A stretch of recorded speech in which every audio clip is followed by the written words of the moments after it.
Good morning, everybody, and a very warm welcome to the launch event of our Step Up Network. It's a great pleasure to have you here. I'm Ben, and I am one of the network leaders for Step Up, and I'm the founder and chair, and I'm co-hosting today with Elaine. Elaine, would you like to introduce yourself? Good morning. I'm an assistant head teacher in an all-girls school in Birmingham. Very excited to be finally launching this network that I've worked with Ben and a number of our colleagues on. Thank you very much, and please do welcome yourselves, introduce yourselves in the chat. It would be great to know who you are, why you're here, and what you're hoping to get out of today's event. So I'm just going to share my screen. We'll tell you a little bit more about the Step Up Network, and then we will get started with our brilliant event and all our wonderful speakers that we have this morning. So I'm just going to share the screen.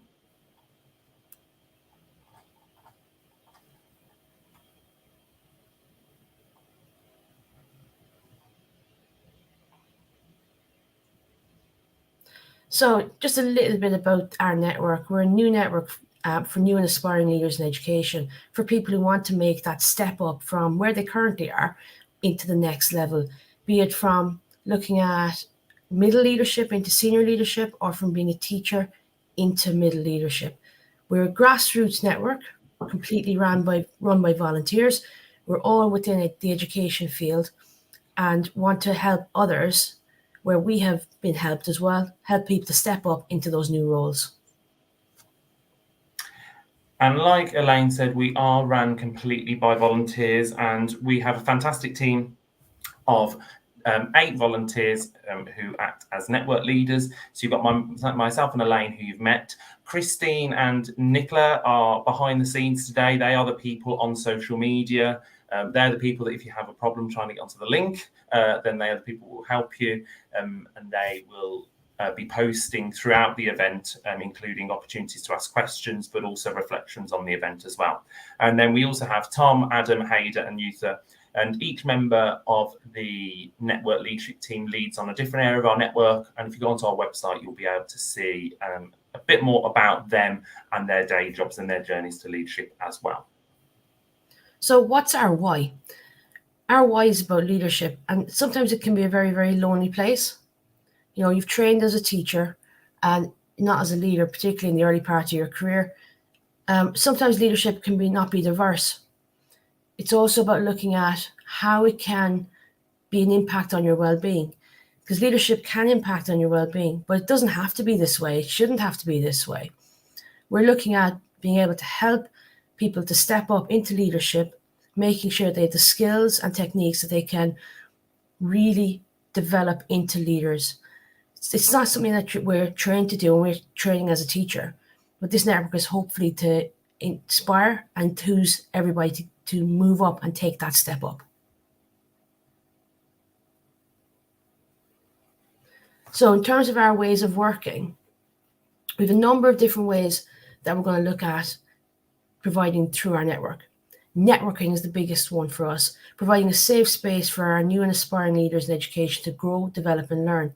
Being able to reach out and speak to somebody about an issue is a huge support. That support, using our leadership directory on our website so that you can reach out, you know who to reach out to if you're working in a particular area. Who do you speak to? Connecting, making sure that we're connecting others that are around, so similar people working similar jobs. The sharing of that knowledge through our blogs, our website, and social media. Sharing our successes, but also our struggles and how do we overcome them. And then also collaborating with other networks across the UK and globally so that we can bring benefit to their followers as well as ours.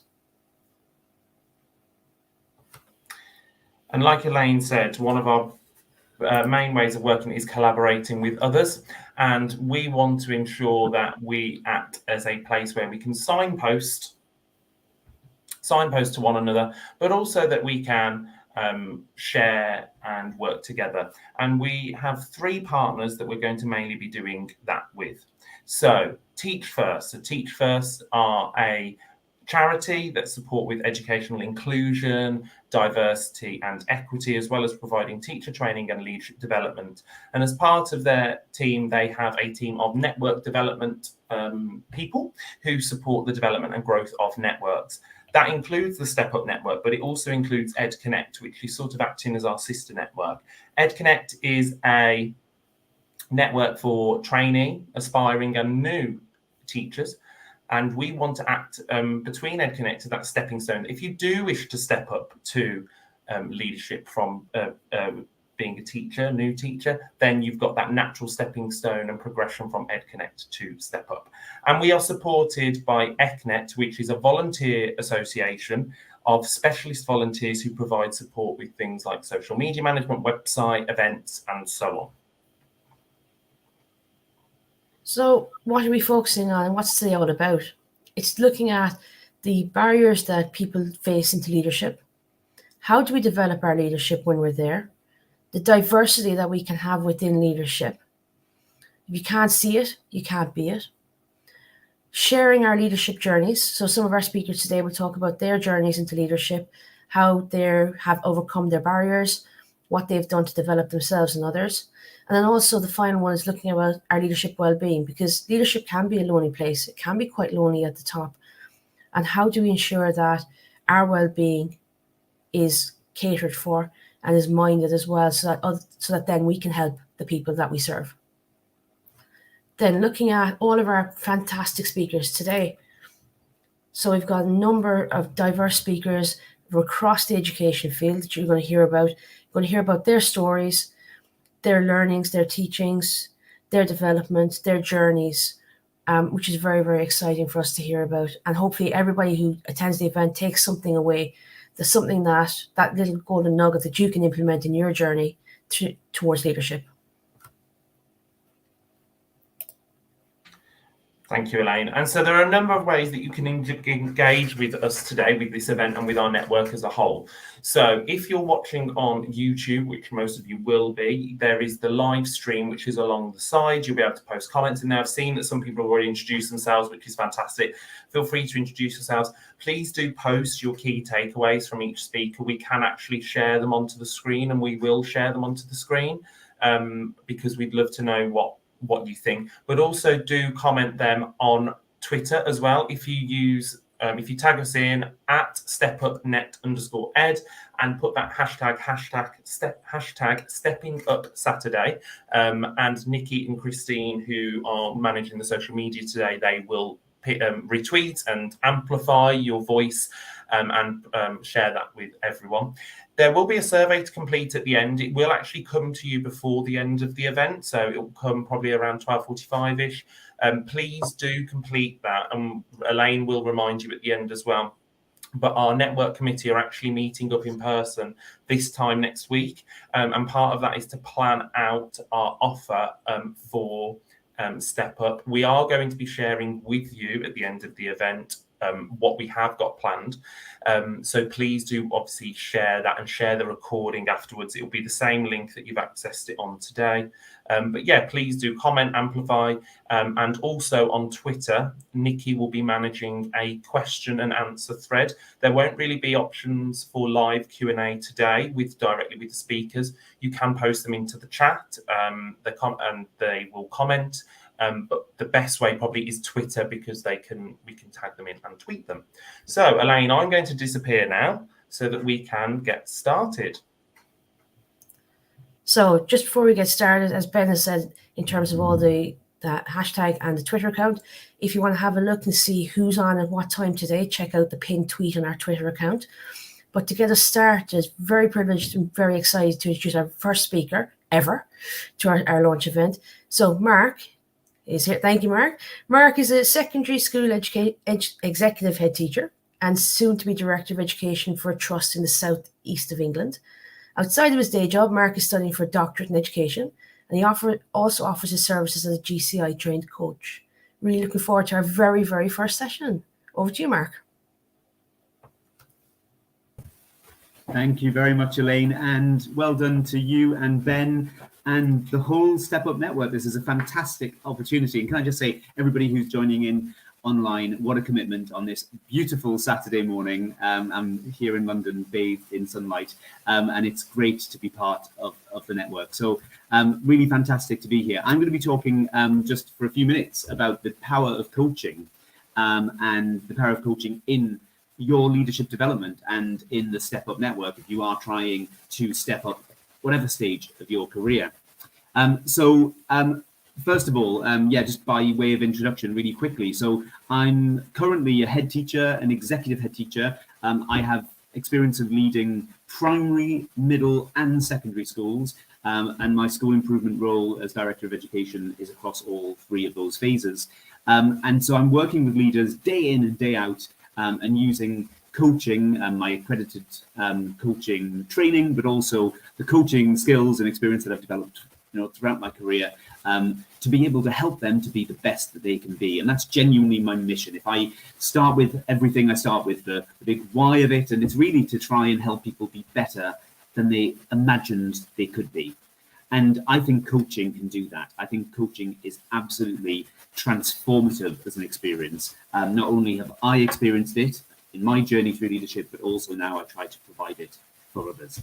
So yes, I'm doing it in practice, but I'm also doing it theoretically. I'm learning about it too. So I'm a doctoral research student at UCL. I'm learning all about leadership development specifically, and I run programs. I run one-to-one coaching as well as group coaching, which Ben has experienced. You might say a few words about at the end. But yeah, there are lots of coaching and leadership development opportunities. So what is coaching? Lots of you will have possibly some experience of it. We hear the word coaching from sort of sport, and that's where it originally, the word I think probably came from. But usually coaching is a one-to-one conversation. It can be in a group, but a one-to-one conversation that's focused on enhancing your learning by increasing self-awareness, by taking personal responsibility, and the coach acts as somebody who creates a supportive listening environment. The listening needs to be deep level listening and asks really, really good questions that helps to move you forward and to do your very best thinking. And the best thinking that you do then hopefully leads to changes both in your personal and professional lives. And we see really interesting outcomes of coaching. People do fundamentally change not only the way they think, how they talk to themselves, but also how they act with others.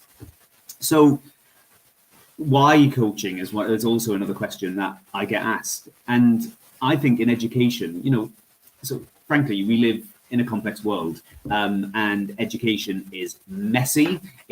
Schools are filled with lots of action, lots of busyness, tons of emotion. We work in a human-centered industry and sector. And so in order to make sense of all that, coaching is a process that I believe is really, really needed.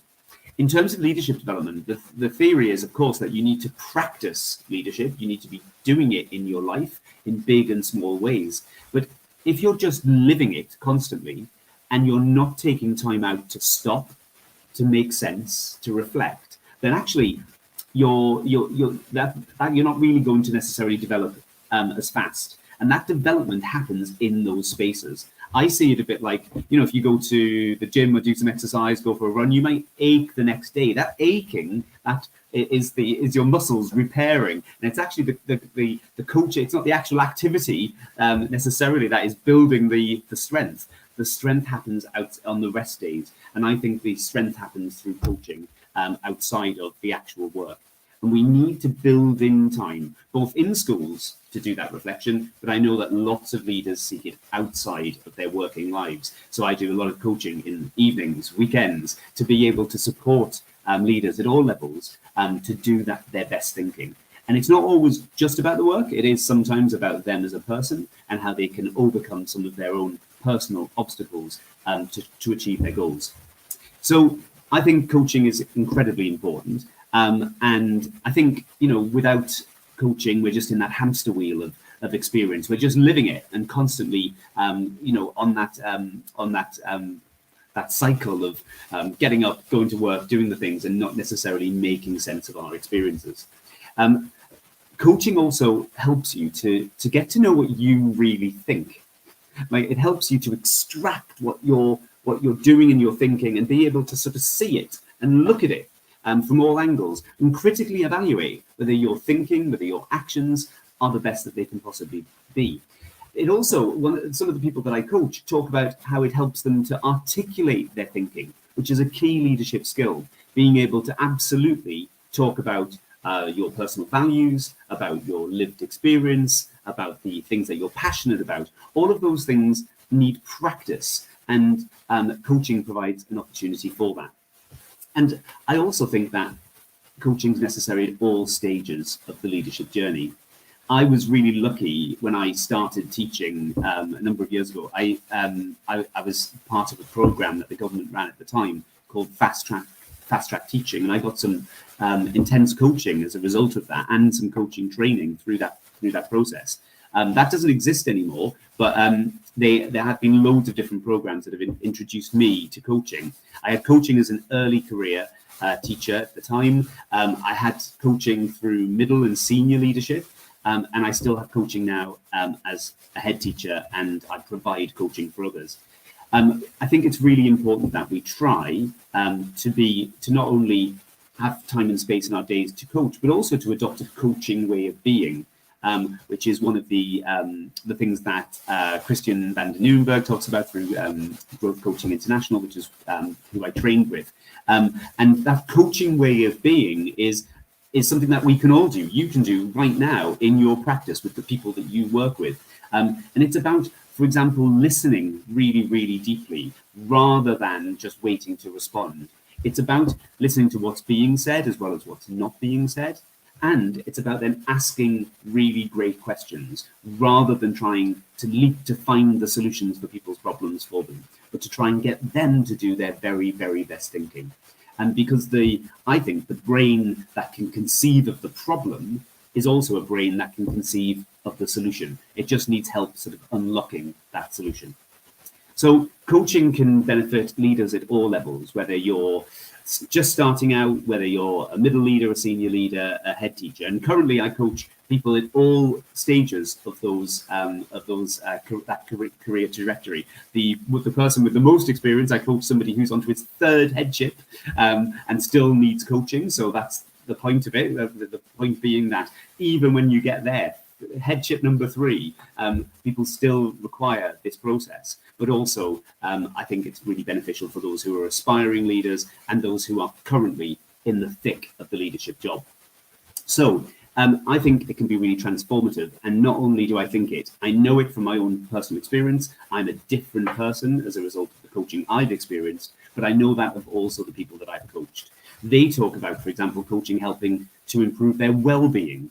I don't know about you, but certainly in my life, I very rarely get somebody to listen to me for an hour with their undivided attention, just simply listening to me to be able to help me think through what I want to think about and have really, really focused time. I don't get it at work as much as I'd want, and I certainly don't get it at home, and I'm sure you don't either. And so having dedicated time and space is really useful for that and really does help leaders' well-being. Not only that, it helps build resilience. They've told me, the people that get coaching, that it helps them with their increasing their hopefulness, it increases their resilience, their self-confidence, and it also helps, of course, in teaching to improve teaching and learning and to improve student outcomes. And outcomes, I mean very broadly, not just results. But it does help with those things because often that's some of the work that we're talking about. We're talking about how to get better at the things that we're doing in schools. And then also, of course, it increases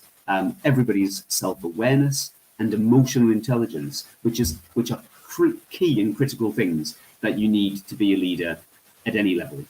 And then finally, of course, it supports that leadership development.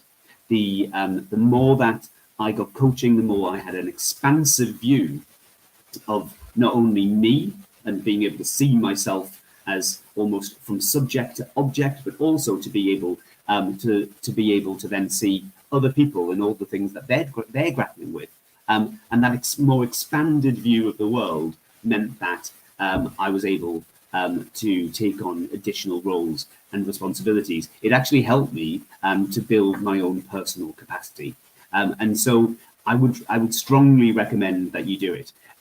I was talking to Ben prior to this, and because the Step Up Network is brand new and really fantastic, and Ben and I met mainly through coaching. I provided group coaching for him, and he did a program with me with another set of fantastic leaders at all different levels.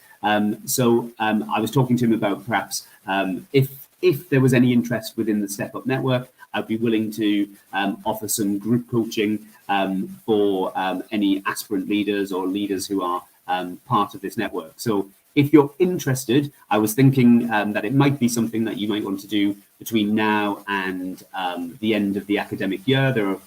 I normally do them on Sundays. There are 5 Sundays left after this weekend before the end of the academic year. So I'd be willing, if Step Up Network participants are interested in and wanting some group coaching and wanting to develop, we'd be able to do, if you DM me on Twitter, my handle is on the screen, you can see it there, Mr. M. Pritchard. If you want to DM me, send me a message on Twitter, I can send you the details. I can send you the Step Up Network discount that Ben and I were talking about, and I would genuinely love to be able to support as many of the Step Up Network as possible to be able to develop their leadership through coaching. So there's lots and lots of opportunities, both one-to-one and in groups, but also in you practicing your own coaching skills. And we learn that through not only receiving coaching, but also being able to see others do it. So that's why I think, in particular, group coaching is particularly powerful.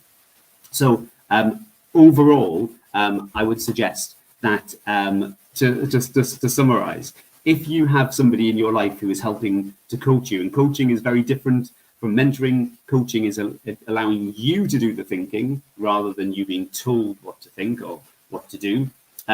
If you have someone in your life that's helping you do that, that is fantastic, and capitalize on that experience. I'd also recommend that if you are really serious about stepping up, that you think carefully about how you can access coaching on a regular basis in a way that makes sense for you. And there are lots and lots of coaches out there offering different things. I work exclusively with in education. It's the meat and drink of my work, and I do it with and I do coaching with leaders again at all levels, but also across all phases in education, from primary, middle, and secondary. And then also, if you're thinking that there's a particular opportunity, so for example, you might be starting something new in September, or you might be applying for a role, for a leadership interview or recruitment. That's when people often reach out for coaching too. So get in touch. I can always signpost you to other people as well, other leaders and other coaches. But it's fantastic to be part of the network and fantastic to be able to support you on your leadership journey. And I genuinely mean that coaching can be absolutely transformative and can really lead to positive results. Ben, I've seen you pop up on the screen. I'm wondering, from your perspective, you've experienced coaching. How was it for you? I think coaching was something that was actually quite transformational for me. And I think, without giving too much away, that coaching came into a very hectic time of my work life. I interviewed for a new job at that time. On the same day of that interview, I got the Ofsted call of the previous school. So I went back to school. I navigated lots of things, including handing over responsibilities to different people, but also developing myself. And I think actually I probably got more out of it that way through the group coaching than probably a one-to-one coaching. I think I still would have had that support, but because of the makeup of the groups, part of the reason why I wanted external coaching was because I wanted to meet a different range of people. So in our coaching group, we had secondary deputy head teachers. We had someone who was in a similar role to me. We had someone who was the head of department in a maths department in a secondary school. So I think actually having all those complementing thoughts and ideas and that challenge. And I think the big thing for me was, I think sometimes coaching in your own organisation is great if your organisation can provide it, but one thing you do need for coaching is honesty and transparency. And if you want that honesty and transparency, and you, for those of you who aren't in, say, the right setting, you might not want to share that with other people in your current setting. So you have to have that honesty and transparency. So I think that's why external coaching is great, and I totally recommend Mark as a coach if you're looking for a coach as well. So thank you, Mark, for starting off our first ever event, being our first ever speaker. For those of you watching, I know Mark mentioned about coaching. In the survey at the end of the event, we do ask you what sort of things you're interested in, and coaching is one of them. So if you are interested in coaching, tick that coaching box. And if you want us to put you in contact with Mark, feel free to either put it in the comments box at the bottom of that survey, or DM us on Twitter, or DM myself on Twitter, and we will sort that. So, and we appreciate that, Mark. And also, if you go onto our website on our collaborating section, we've actually put a link to Mark's coaching site on there, so you can see the different things he offers, sign up for his newsletter and so on. So thank you so much, Mark. Go and enjoy the sun in London. And thank you so much for your support of the network. Really appreciate it. Thank you, Ben, and well done for setting all of this up. It's absolutely fantastic, and well done to the network. I'm really pleased that it's happening. All the very best, everyone. Have a great day. Cheers. Thank you, Mark. Bye. Okay, well, that was a fantastic start. So now we're going to move on to Mira. Good morning, Mira. Thank you for joining us. Hello there. Can you hear me all right? I can, yeah, I can hear you perfectly. So Mira is a secondary middle leader. She's a teacher of English, media and film studies based in the east of England, is it? Or southeast? Yeah, east of England. And you are also an English lead for a skit, ECF facilitator, and EPQ lead as well. So lots of different things you're involved in. So I'm going to hand over to you, and when you're finished, Elaine will pop up. Fabulous. Thank you very much. So yeah, as Ben has mentioned, there's lots of different roles that I am taking on. And so the focus for today is kind of evidence-informed leadership, but also linking into multi-hyphenate leadership because of all the other roles that I am juggling. The basis of, or the passion and a little bit of background that I will give you on myself. So as Ben has mentioned, that I'm an English media and film studies teacher, but my true passion is research, and it has been since my PGCE years and that training year where we're all required to engage in pedagogical knowledge. So I've always kept up with that and felt that that's the thing that I really love to do and also support others in doing. And because of that, I became a research lead and then the editor of my own journal, which was and still is Innovate Journal. Innovate Journal was a way for teachers to write their own research, to use the year-long to create a research project in which they would publish into the journal. And it meant that teachers were engaging with current research, but also engaging with their practice. So for me, it was marrying up the academic world and the very practical world that we live in. Now, of course, we're in a very time-poor industry at the moment, and it is not looking great in some moments in some schools. And unfortunately, it becomes very difficult to engage with CPD. So I've always found research that thing that I can always engage with, but also be a way to connect with others. And as been said by Mark, coaching is fantastic, but also being able to connect with other people who have similar interests. So when I was quite interested in research, the Chartered College had just started, and I engaged with the Impact Journal a lot and found that lovely connection with lots of other people who were also reading Impact Journal at that time. So I guess you could say research was my little niche. It became my passion, but it was also that risk. How do I become a leader within research? And that was always my question, especially in a setting that wasn't particularly seeing research as exciting as I did. So I started up Innovate Journal, and it became a worldwide journal, reaching around roughly, we got to 10,000 readers worldwide. And that was just simply me using Twitter, me engaging with people, not being afraid to go and email people if I wanted to collaborate with them. So key, I think, 3 things I would take away in this first kind of section is, if you're looking to collaborate with others, don't be afraid to ask.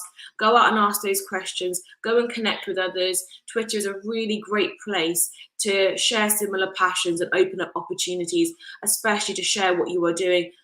I think in a context where sometimes you may not be able to find people who are also sharing that same passion, research-informed practice, and that collaboration can marry up to become making your job a really lovely job, especially in a time when it feels very difficult to move forward. Now, it brings me back to this kind of question: what's the purpose? What's the reason I came into this role? What's the reason I am here? And I think it's incredibly difficult to get lost in the day-to-day runnings when you're a leader or when you want to take up a leadership role. And thinking about purposeful leadership was kind of the thing that I was drawn to in this particular talk today. So consider moments that you have felt that you're in the right place at the right time. So take a couple of minutes just to think, when did you feel in your job that you felt, yeah, I was in the right place at the right time, this feels really good? A big part of our job is reliant on our intuition, that little feeling that you feel, that guides our decision. And thinking about that both in the pastoral setting as well as if you're in the curriculum, you're looking at curriculum leadership. So if you're looking to become a leader, that's something that you could definitely be considering, especially if you're very early on the onset of your career. And we know that being a teacher and taking up leadership role, it requires us to be juggling lots of different things. But mostly our values and our attitudes, our feelings are something that we often ignore, have to dismiss and have to quickly comprehend on a day-to-day basis. For me, it's that drive home. That's always that quick rundown, that reflective practice that is helping me to allow me to become better. Now, hitting those targets or getting that data inputted or getting those emails fired away often becomes a top priority. But taking that little step back and thinking about, well, what's the reason I came into this job role can help us to align what we want to do to help us succeed in that leadership role.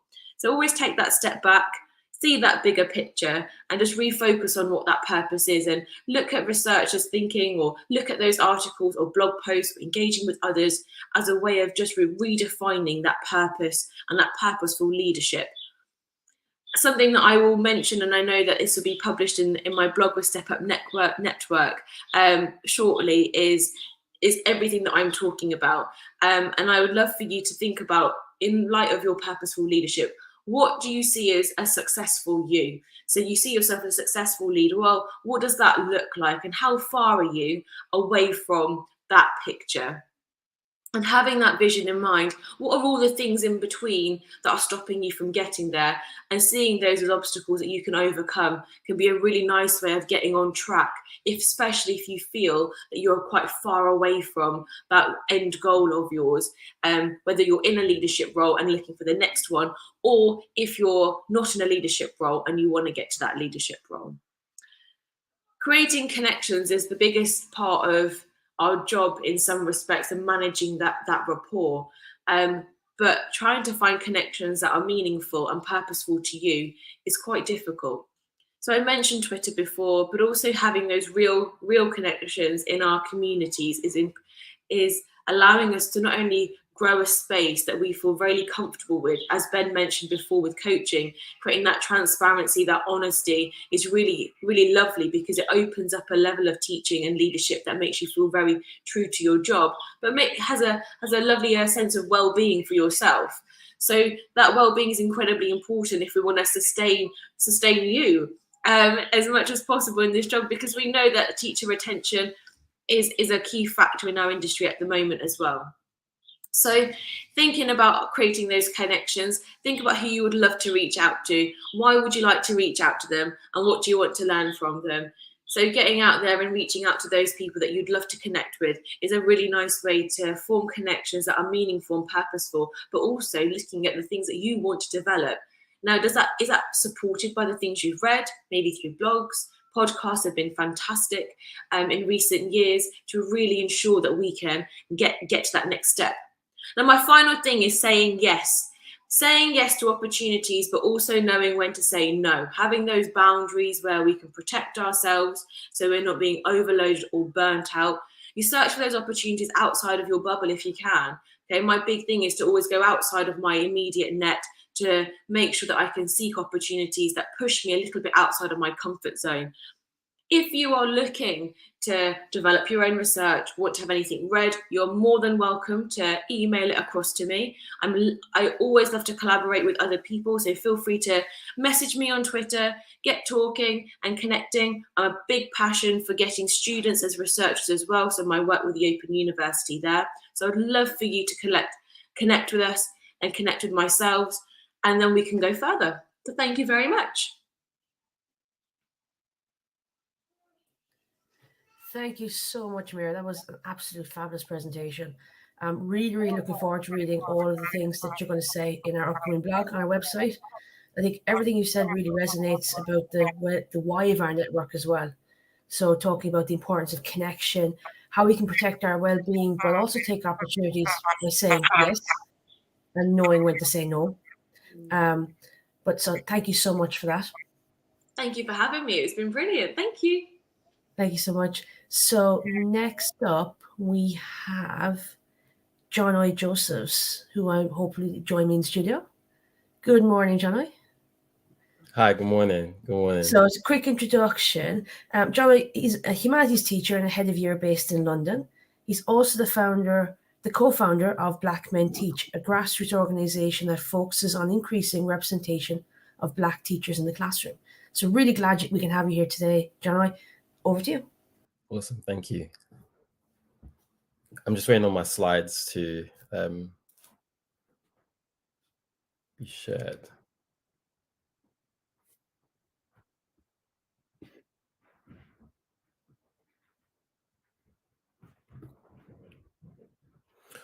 Awesome, fantastic. Thank you so much. So it's lovely being here. Thank you for the opportunity to kind of speak over my journey. I think whenever I'm given this kind of opportunity to do so, I love to go into a space where maybe to kind of reflect.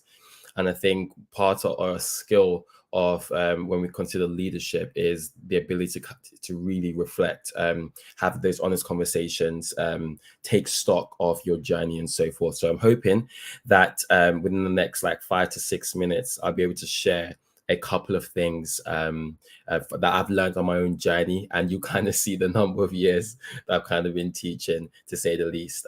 Thank you. Could I get the next? Yes. So I started my teaching journey in 2018, where I did my PGC in citizenship at UCL IOE. Fantastic year. I loved it. I chose PGC because I wanted to ultimately understand the pedagogical side of it before I then get put into the classroom. It worked well for myself. At the end of that, I went straight into applying for jobs. So in 2019, I got my first job as a teacher working at the same school I'm currently at now. In 2020, I always get my days mixed up, but lockdown and COVID kind of took place. And I really utilized the opportunity to invest in myself as a teacher. So I did a lot of personalized CPDs, which then ultimately led me to feel ready to apply to become a head of year, which I'd done so in 2021. And as of 2023 September, I've recently been promoted to an associate assistant principal. So all in all, I've been teaching 4 years now, and as of September, I'll go into my 5th year. Can I go to the next slide? So if you can just do all of the animations, that'll be great. So this is actually a slide that I actually present at the start of the academic year to all my students. And as a teacher, I'm solely focused on relationships. I think it's been one of my key to kind of the success that I've kind of had. But whenever I present this slide, I try to explain to them that there's so many different sides to myself that's kind of led me to the moment where I'm standing before them. I think it's the exact same concept. There's so many different things that I found myself doing. And if you look in the bottom right corner, a lot of my journey has been a compilation of decision making, so stuff that I've decided to do, but also forced opportunities that's kind of worked out. So for example, I did my teacher training in citizenship. However, my previous head teacher ultimately made me a religious studies teacher.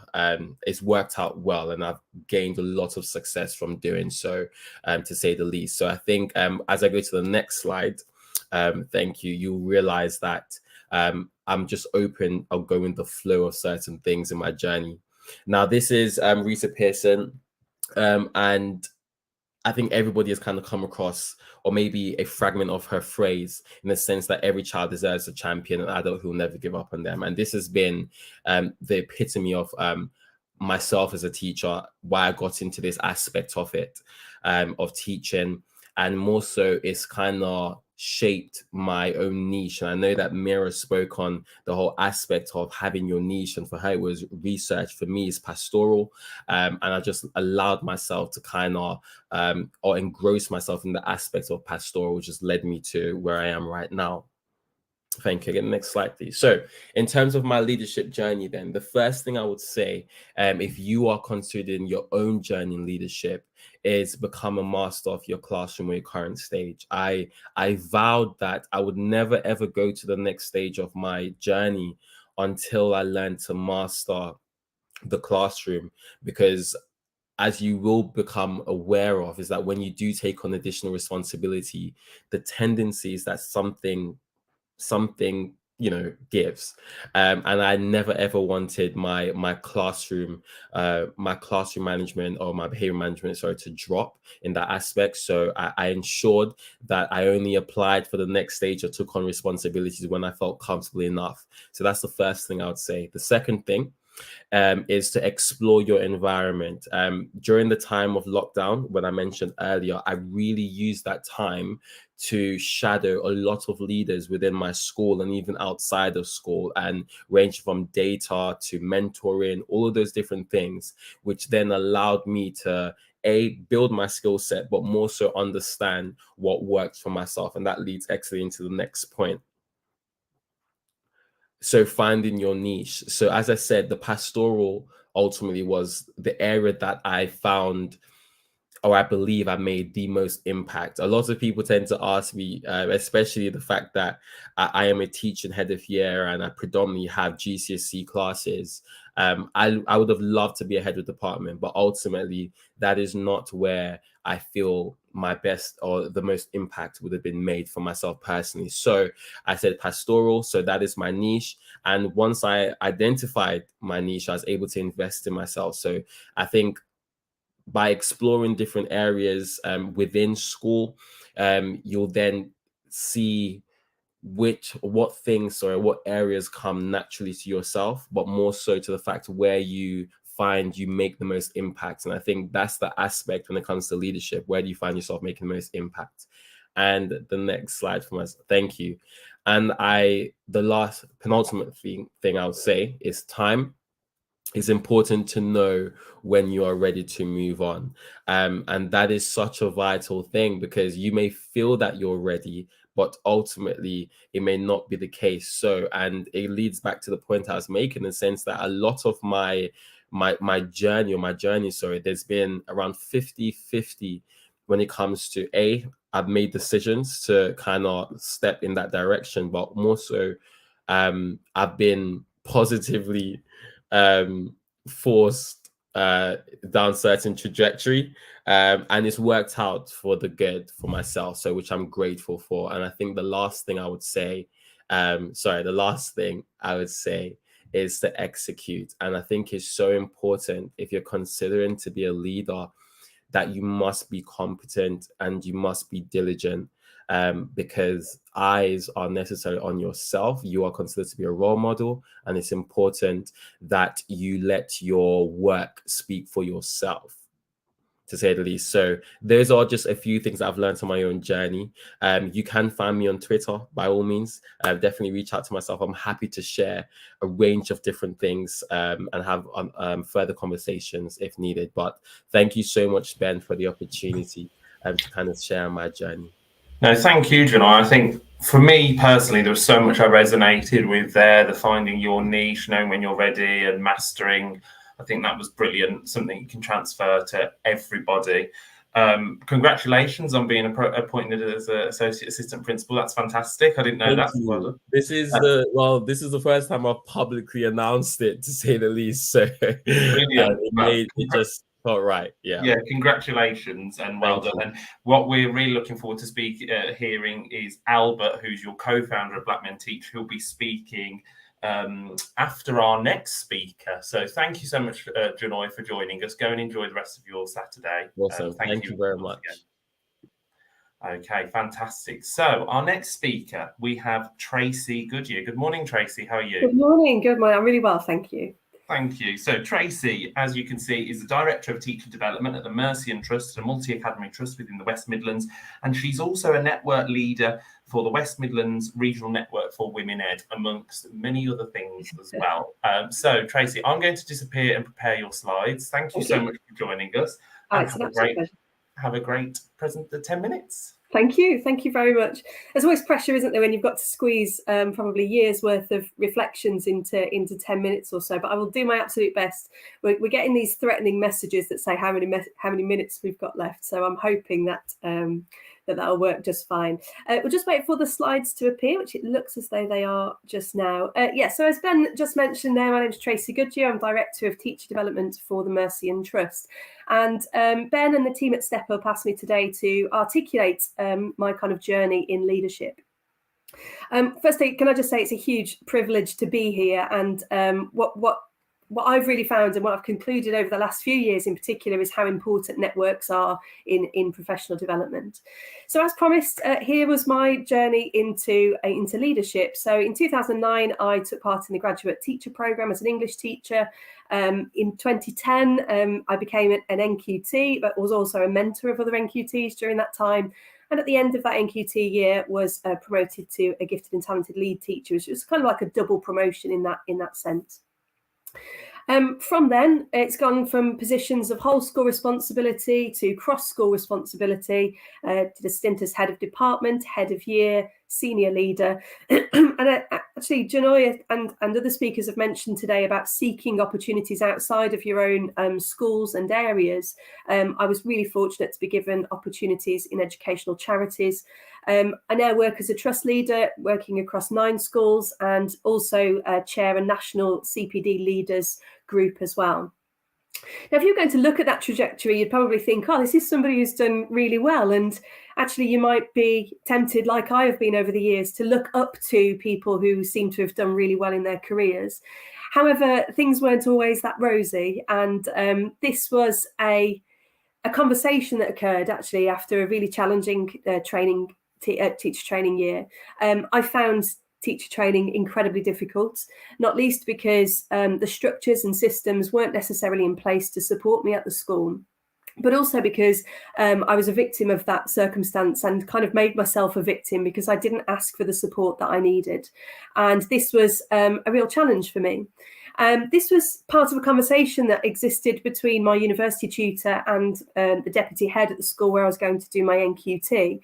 And the deal was that if I was taken by that school, then I wasn't the finished article. They needed to be aware that I needed a lot of work as a teacher, that this was somebody who needed somebody who could believe in her.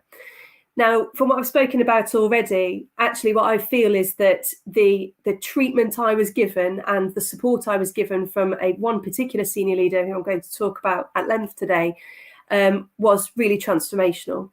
And that treatment actually has determined my career pathway and my career trajectory, and has taught me one of the best mantras, actually, which is the best leaders in our schools and our organisations are those who empower other people to lead. This isn't about superhero leadership or having all of the answers to all of the questions, but instead, how do we cultivate an environment where others can flourish, where we provide the right scaffolds and supports to make sure that everybody in our organisation can be on that same journey. And so let me just explain what that colleague did. His name's Andy Hook. We are still very good friends, and he is still my coach, even now, all of these years later. And what happened in those early moments was he gave me lots of opportunities. And I know that's something that's come up in lots of different people's kind of talks so far, and will definitely follow later. So even in my NQT year, I was asked to deliver a whole school talk on a pedagogical tool I'd been using. I was given the very unique and perhaps quite risky opportunity to mentor then an ECT in my NQT year. I was being prepared for whole school responsibility. I was becoming and being given opportunities to become involved outside of my own department. Now, what I couldn't see at that time was that this was a leader, and for me, I kind of lapped all of these opportunities up and was quite self-conscious about some of them, actually. But this was what it felt like to be on the receiving end of a leader who could really strongly put those those things in place to enable me to be successful. But it wasn't just the opportunities that were offered to us and to me. What was going on behind the scenes was perhaps more crucial. And this is where I think there's some really powerful leadership learning for you guys as well. What was happening behind the scenes, it wasn't just about Andy saying, do this, do that, do whatever else, perhaps to push an agenda for school improvement. But instead, he was creating systems, capitalising on the school's current position. So in other words, he knew that he had a series of colleagues like myself who needed development. So he created roles that would enable that development to take place. In Andy's mind, he had a really clear idea of the trajectory and the journey that a leader should take over time, and was paving the way for me to be able to do that. What did he do? Well, he treated staff development as part of his role as a CPD lead in the school as an implementation process. But it was more than that. It was an exercise in leadership. How does he galvanise a team? How does he create the next generation of leaders in that school? How does he share a vision with those people and those stakeholders that really need to know it? So whilst I, at the receiving end, just thought, oh, I'm just getting lots of these really exciting opportunities, at the same time, Andy was laying the groundwork for a future leader to flourish in their role. What it also meant was that staff development was firmly on the agenda. So everybody was involved in that project of developing the next generation of leaders. And that was really crucial. And it continues to be crucial now as well. So whilst all this was happening in the background, I had absolutely no idea. I see it now because I've looked into that and spoken to Andy about it at length. But I was really conscious of all those things. What are the perceptions of me from other people? Does it feel like I'm getting above my station a little bit? I've only been in the profession 2 or 3 years, or 1 or 2 years, in fact. How much growth was really expected over that period of time? And perhaps the question that haunted me most was, well, was I really good enough to warrant these additional opportunities? All of those fears were allayed because of the relationship that I had gained with that leader. And having spoken to Andy a couple of weeks ago about this, he articulated it beautifully when he said, as our partnership grew, your confidence was increasingly being restored and developed because you trusted me to push you, but never to allow you to fail or be too uncomfortable. Now, that for me is a really powerful reflection of the sort of relationship that we should have with our leaders and the sort of relationship you should be cultivating with the people that you lead.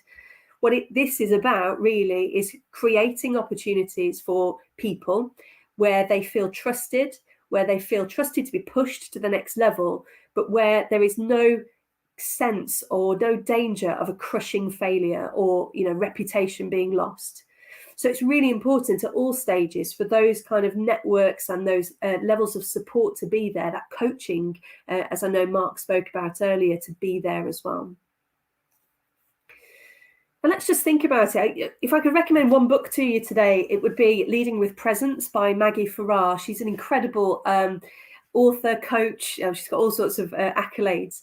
And she mentioned this to me recently. She said, every moment is a branch point. In other words, every moment in somebody's career, in a lesson, with students, with parents, whoever, is an opportunity to go one way or another. And we choose the direction of that. Now, if I think back to 2010, when I joined that school as an NQT, my journey could have gone one of 2 ways. It could have gone to the left. It could have gone that I remained in education for the wrong reasons. I became a member of staff who was resistant to change.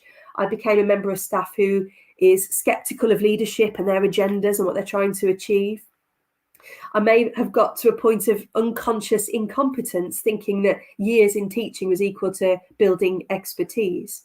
I might have become a bit of a drain. But equally, what happened to me, luckily, was that I took the other trajectory. I looked into and benefited from leadership that really did show me how I set the culture and the tone for the next leaders to follow. This has to be a self-sustaining model, something that carries on over time. It showed me the belief in creating and building sustainable school staffing cultures and school staffing systems. If the opportunities aren't there yet, how do I create them? How do I ensure that that's the case?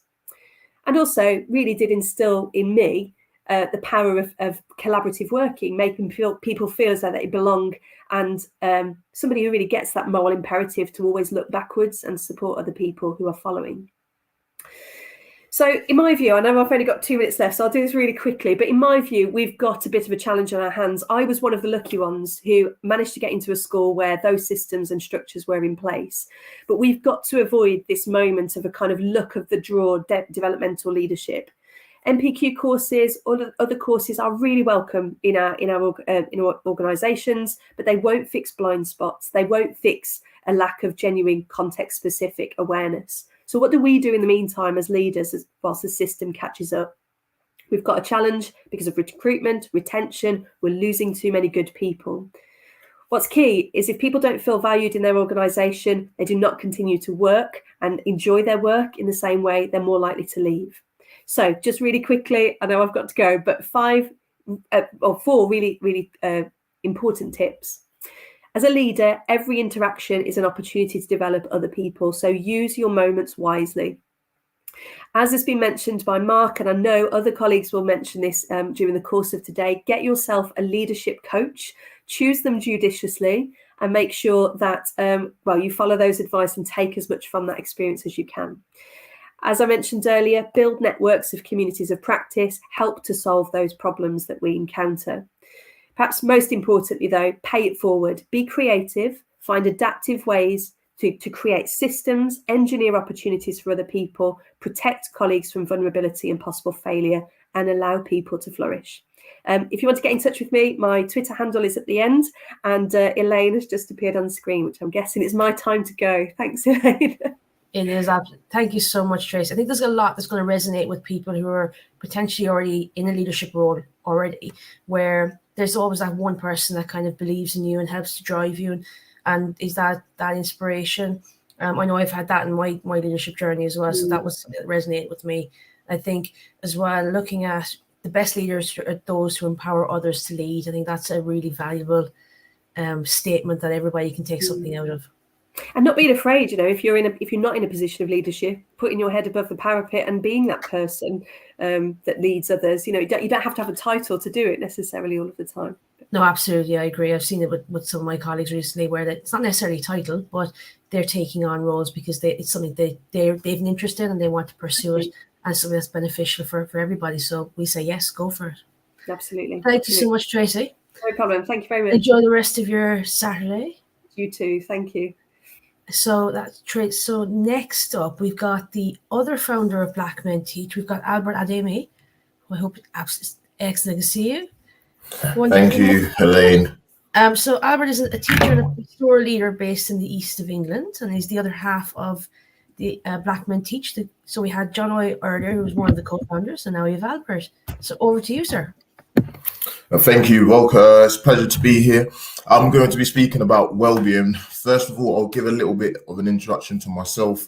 So I'm Albert. I'm a head of year. I'm a head of year 8 currently, so I'm responsible for the pastoral care. I also teach PE and maths, and like Elaine said, I'm the co-founder of BMT. The speakers so far have been great.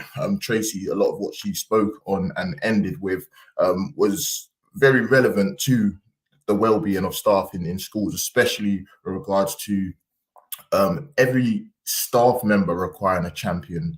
So Janoy mentioned the Rita Pearson quote, every child needs a champion, and what Tracy was speaking on, staff members, leaders, teachers, having that person that champions them and supports them and pushes them a little bit forward. But I'm going to speak on my experiences, my journey, what's been important to me and my well-being, and what I've learned from being a part of BMT, being a part of my school, and seeing how they've done well-being. I'm also going to finish on a little bit of spoken word. I haven't done any poetry in a while, but someone in the build-up of the event dropped a little seed, let's say, and I said, you know what, why not? So at the 2-minute mark, I'm going to stop and then go for some poetry. So first of all, a lot of what I speak about when it comes to well-being is belonging. So for me, that was pretty important as a Black male educator, whether I felt like I belonged. And that journey started for me at university, where I was the only Black man in my course. And then when I started supply teaching, before I went into my first full-time role, just to get a feel for the area, because it was a new environment to me. And I saw the response from students, I saw the response from staff, and at BMT we've led a session on being needed, being wanted, or being valued. And I felt at times I was needed in the education space, but I didn't always feel like I was wanted in terms of staff or student reaction.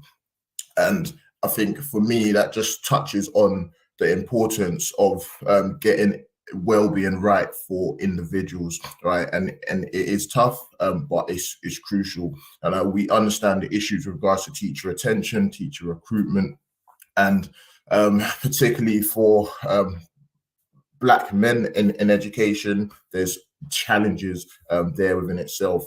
So I think one of the key things for me when I look at well-being is understanding the different people, the different members of staff that you have within, whether it's your team. For me as a pastoral leader, I have a team of tutors, an assistant head of year, and it's me understanding what they require, whether it's relation to their role, whether it's relation to medical conditions, religion, race. It's getting to know what they need from well-being and what they need to fill their cup back up, because it is different for everyone, but everyone wants a sense of belonging, being respected and being valued in their role. So that's my first little bit there. My first challenge when it came to my own well-being and questioning whether I felt whether I felt like I belonged in my workspace was when I questioned, when does my face fit? All right, so do I fit in this environment? Is this a place where I'm able to progress? Is this a place where I'm able to develop in my career? And I think that was the most challenging time for me, and that was where maybe I was at my lowest. It didn't last very long because I had staff members, leaders around me at the time. I wasn't a head of year at the time. I had leaders around me to reassure, to suggest a route to take, and to be in my corner. And that's why I mentioned every teacher needs a champion. Every teacher needs that person that they can connect with and be open and honest with about how they're actually feeling, the struggles that they're experiencing in that moment, and how to come out of that space.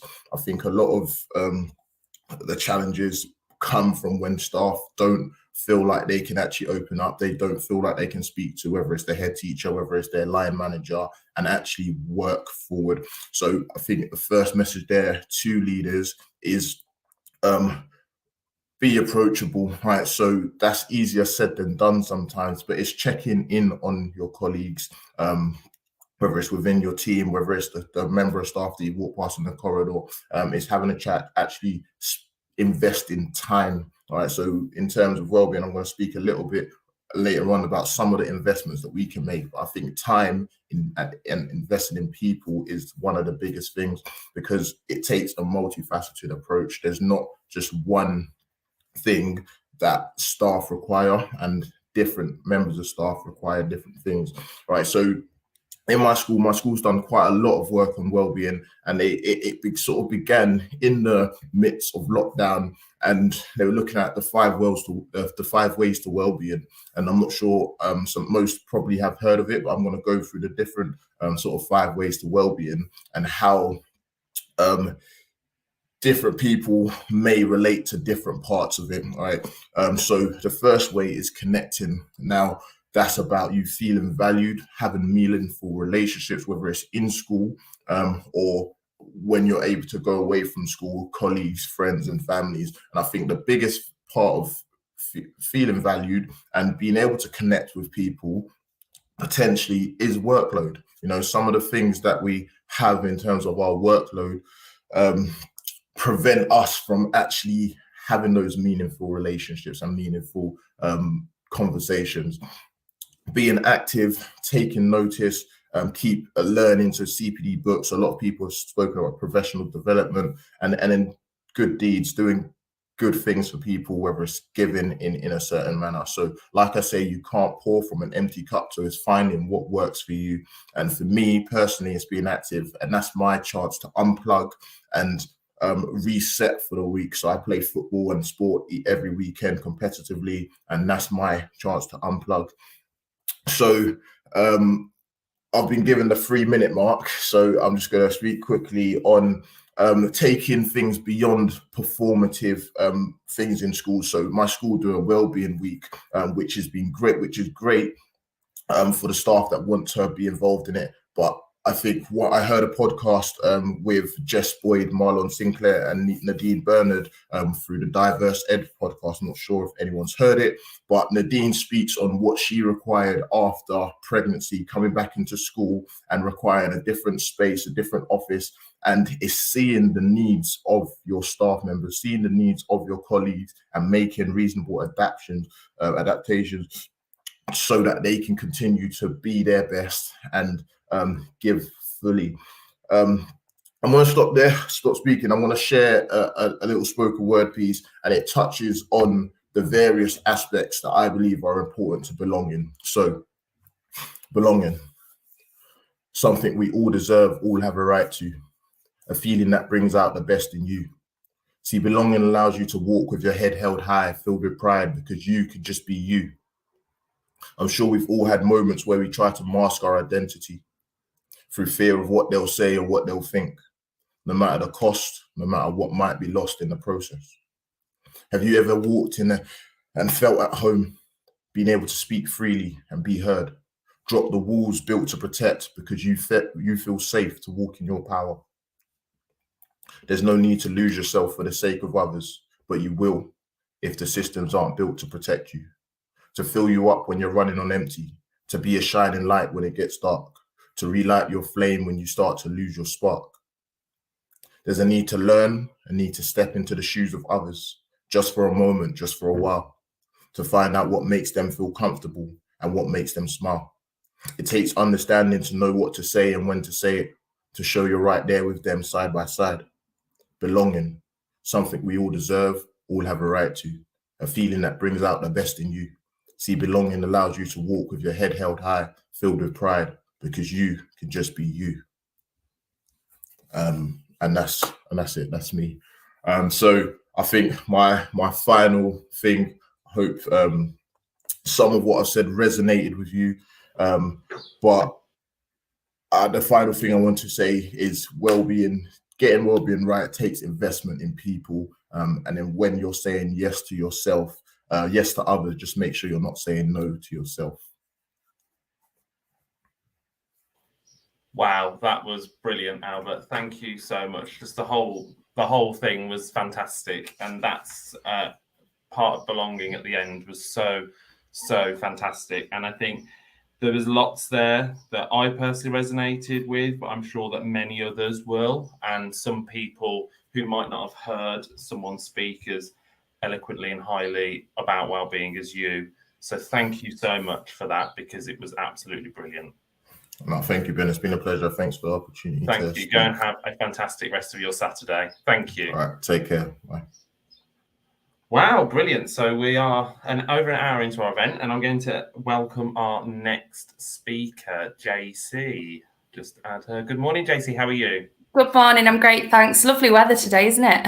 It is brilliant. Thank you so much. And thank you to all the people who are joining despite all that lovely weather, which is brilliant. So JC is a primary senior leader and teacher based in Yorkshire. She's a phase leader, subject leader, year one teacher and student mentor. And she's recently completed her NPQLT. So that is the National Professional Qualification for leading teaching. And JC is going to talk about something that I think is going to be very important and a lot of people will resonate with. So just while you introduce yourself, I'm just going to get your slides ready and have a nice 10 minutes. Thank you very much, Ben. Good morning, everyone. It's a real pleasure to be here today to share my personal journey, as Ben shared, of overcoming that dreaded imposter syndrome on my path to leadership. I just want to say thank you to Ben and the other members of the network for including me, and hopefully this will be the start of a great partnership as we see the network flourish. And I think it's a perfect follow-on from Tracy and Albert, really, with regards to self-reflection and being kind to yourself, I think. As today I want to shed light on that topic of imposter syndrome early on in a career, and my experience of lingering doubts and fears, and hopefully inspire others who may be facing similar challenges. So a little bit about me then. As we've said, I'm a passionate Key Stage 1 teacher, but I only qualified, I say only, I'm still in that mode of sort of self-doubt, qualified 4 years ago as a teacher. So I'm currently teaching in Year 1. I've taught 2 years in Year 2. I'm now just completing 2 years in Year 1. I am Key Stage 1 phase leader for the school in a 2-form entry, responsible for Year 1 and Year 2, plus a team of 4 teachers, including myself, and 10 support staff. And with that role, I'm also a member of the senior leadership team, and also currently responsible for PSHE and RSE for the whole school. I will be taking over as maths lead in September, so another hat to put on as well. And I trained with a coach with Yorkshire Record, and I've just started my level 3 accreditation in coaching with the Coaching Bug. And as Ben shared, last year I also completed my NPQ in leading teaching. I was on the first cohort of the new qualification areas, so it was really nice to be part of a new initiative. So my journey to my current position will provide some context on why imposter syndrome was so prevalent for me. And although this can affect anyone at any stage of their career, it usually kind of happens when you move up or you get another load of responsibility within your job. So I started off as a trainee and I embarked on that journey. And within that same year, when I still had 7 weeks left to go, I was asked to cover a short-term maternity cover contract. When I then moved on to what were called the NQT years and RQT years, I was asked to, I was given the opportunity for my contract to be extended within that maternity for that year. So I completed my NQT year as a temporary teacher. I was then offered another extension to that same contract because the same lady had another baby. So I was then on a second temporary contract and completed my RQT year in that same school. Within that year, they then said, right, okay, we've got a permanent position for you. Please interview for it if you'd like it. So I went for it. And thankfully, I was finally put on a permanent contract. So that was kind of the 2-year journey after qualifying. And then as I embarked on my 3rd year, sort of halfway through, there was then an opportunity for me to put myself forward for a senior leader role as Key Stage 1 phase leader.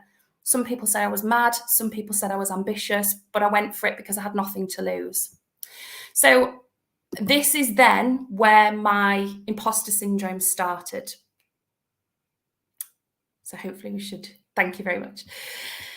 So when we define imposter syndrome, it refers to that persistent feeling of being inadequate or fraudulent despite that evidence of success and accomplishments. And it's that psychological phenomenon that affects many individuals and even those who are highly accomplished. And I'm sure a lot of the speakers here today, and probably many of you on watching, know people who've experienced this or are somebody who has experienced it even high up in the chain.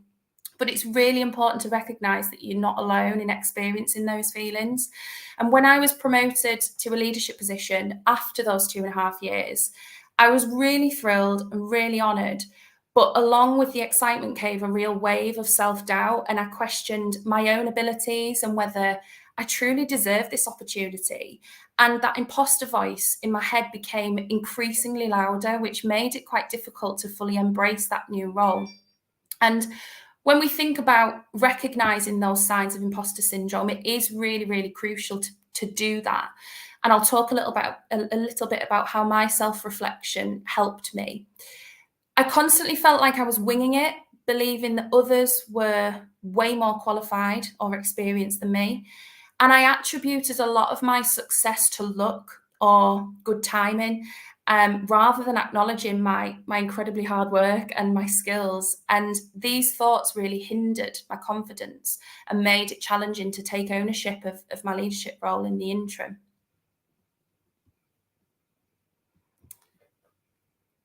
So they are just a few of the sort of voices in my head. that came at the beginning, and particularly that first couple of months, even probably still now to a degree, in those SLT meetings when I'm sat with a load of people who've got, you know, a combination of 80 years between them, thinking, I'm really going to look daft here. And it wasn't how they made me feel, it was my own self-doubt. So now I'm going to share with you the 5 key things that I did to really support and help me on my journey. Seeking support, and it really goes back to how Mark introduced when he spoke about coaching, surrounding yourself with a really strong network of people. Engage in conversations with mentors, colleagues, friends who can really provide that encouragement and that guidance and that perspective on your journey, because sharing your experiences with others, I know it's been mentioned already that leadership can be quite a lonely place to be. So sharing those experiences really helped alleviate the feelings of isolation. Embracing that vulnerability. Acknowledge your fears and your insecurities openly. And it's really important, and I still have to remind myself today, it's really important to remember that vulnerability is not a weakness, but it's rather a stepping stone to that personal growth and that connection with others. Celebrating achievements. Take time to really reflect on your accomplishments and acknowledge the skills and the knowledge that you've gained, and celebrate even the smallest wins and remind yourself of those capabilities. Practicing self-compassion. Treat yourself with kindness and understanding. Instead of focusing on that perfection, embrace the idea of progress and self-care. Being patient with yourself and allowing room for mistakes and learning opportunities is really, really key. And finally, that self-reflection, you know, regularly assessing your progress and areas for improvement, but also being kind to yourself and acknowledging that growth takes time. Remember that leadership is a continuous journey of learning and development. Don't compare. I know it can be really hard, but comparing yourself to everyone around you will sort of set you back. It's about embracing that idea of progress and that self-care opportunity, but remembering that everyone else around you in those senior roles had a starting point, and you are not going to be matching those who've got 20 years on you, but you need to be sort of reflecting on how you can then learn from them. And it's really key to have a really great team around you when you embark on your leadership journey. So with time, with self-reflection and the support of my mentors, I started to really recognize my value and the unique perspective that I brought to the table. And I began to silence that inner critic and replace it with a real voice of self-assurance. I realized that my journey to leadership it wasn't about having all the answers, and it isn't about having all the answers, but it's rather about that willingness to learn and adapt and to grow as well. So in conclusion, we started off with the first slide saying I don't deserve this job, and actually it's about recognizing that I do deserve this job. Imposter syndrome can be a formidable challenge on the journey to leadership, but by acknowledging its presence and implementing strategies to overcome it, we can really break free from that tight grip of those voices telling you that you can't do this and you don't deserve it. And, you know, for me, well, why should you have it when you don't have all of this experience? But leadership, as we've said, isn't about being perfect. It's about that continuous growth. It's about learning from failures, and it's about embracing that journey. And as I sit here today, I'm really grateful for the lessons that I've learned, and I encourage each and every one of you to embrace your journey as much as you can, whatever that may look like now or in the future. Thank you so much. I think that resonated with a lot of people on here, the imposter syndrome, that little voice in your head saying, are you good enough? And I think one of the big things that you mentioned about actually celebrating achievements, we have to celebrate those achievements. It's not about, you know, always look at the next steps, taking time to look back and say, actually, you know, I did that, you know, and seeing what we can do and going on from there. Thank you so much. Enjoy the rest of your Saturday, JC. Thank you very much. Bye-bye. Thank you. So moving swiftly on, our next speaker is Mabina Ahmed, who is the head of science faculty based in London. Good morning, Mabina. Good morning, Elaine. So you're currently studying for your Master's in Senior Leadership in Education, and your research interest is in gender and race equity. And this morning you're going to talking us through about leading through your minority lens. Yes, good morning, Elaine. It's been a really exciting morning. I heard Albert Adiyami early with his spoken word, and we've just had JC Ward talking about vulnerability. And I think my presentation is going to have echoes of that. So I just want to reintroduce myself slightly. So my name is Mabina. I'm actually a physicist, and that's relevant to the conversation we're going to have today. It's quite obvious that I'm a hijabi, which is also relevant. I am doing a master's in senior leadership with the NCE, and that's one of the areas that I've had huge self-development in and found lots of allies through. So I started by mentioning the word physicist because I remember really early on in my teaching career, my tutor turning around and saying to us, we're all on our way to Kew Gardens on a train, and if something happens, next year's physics teacher cohort for recruitment would be hugely impacted because there are so few of us. So the word minority is something that I've seen in different ways in my life. I've explored it when I was younger through the point of view of race and the complex identities that we can have. And that's why I've actually changed the title slightly from minority, which I think has the word stem minor in it, which speaks to me of something small, to identity, which is asset-based, it's strong, it's about ownership. So the one question I have for everyone that is listening today is, what is your identity? What is the unique identity and voice that you can bring to teaching and to leadership? Elaine, can I have the next slide?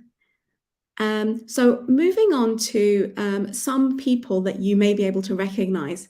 So if you can, in the chat, drop in names of anyone you recognize, that would be fantastic. And the question I'm asking at the beginning is, why do they matter and what makes them unique? So number one, some of you might have guessed, is Greta Thunberg. She's just finished week 251 of her Friday strike action. And what I think is extraordinary about her is that we teach in the classroom and we deliver to our young people. And I think our young people sometimes don't feel like they have a voice.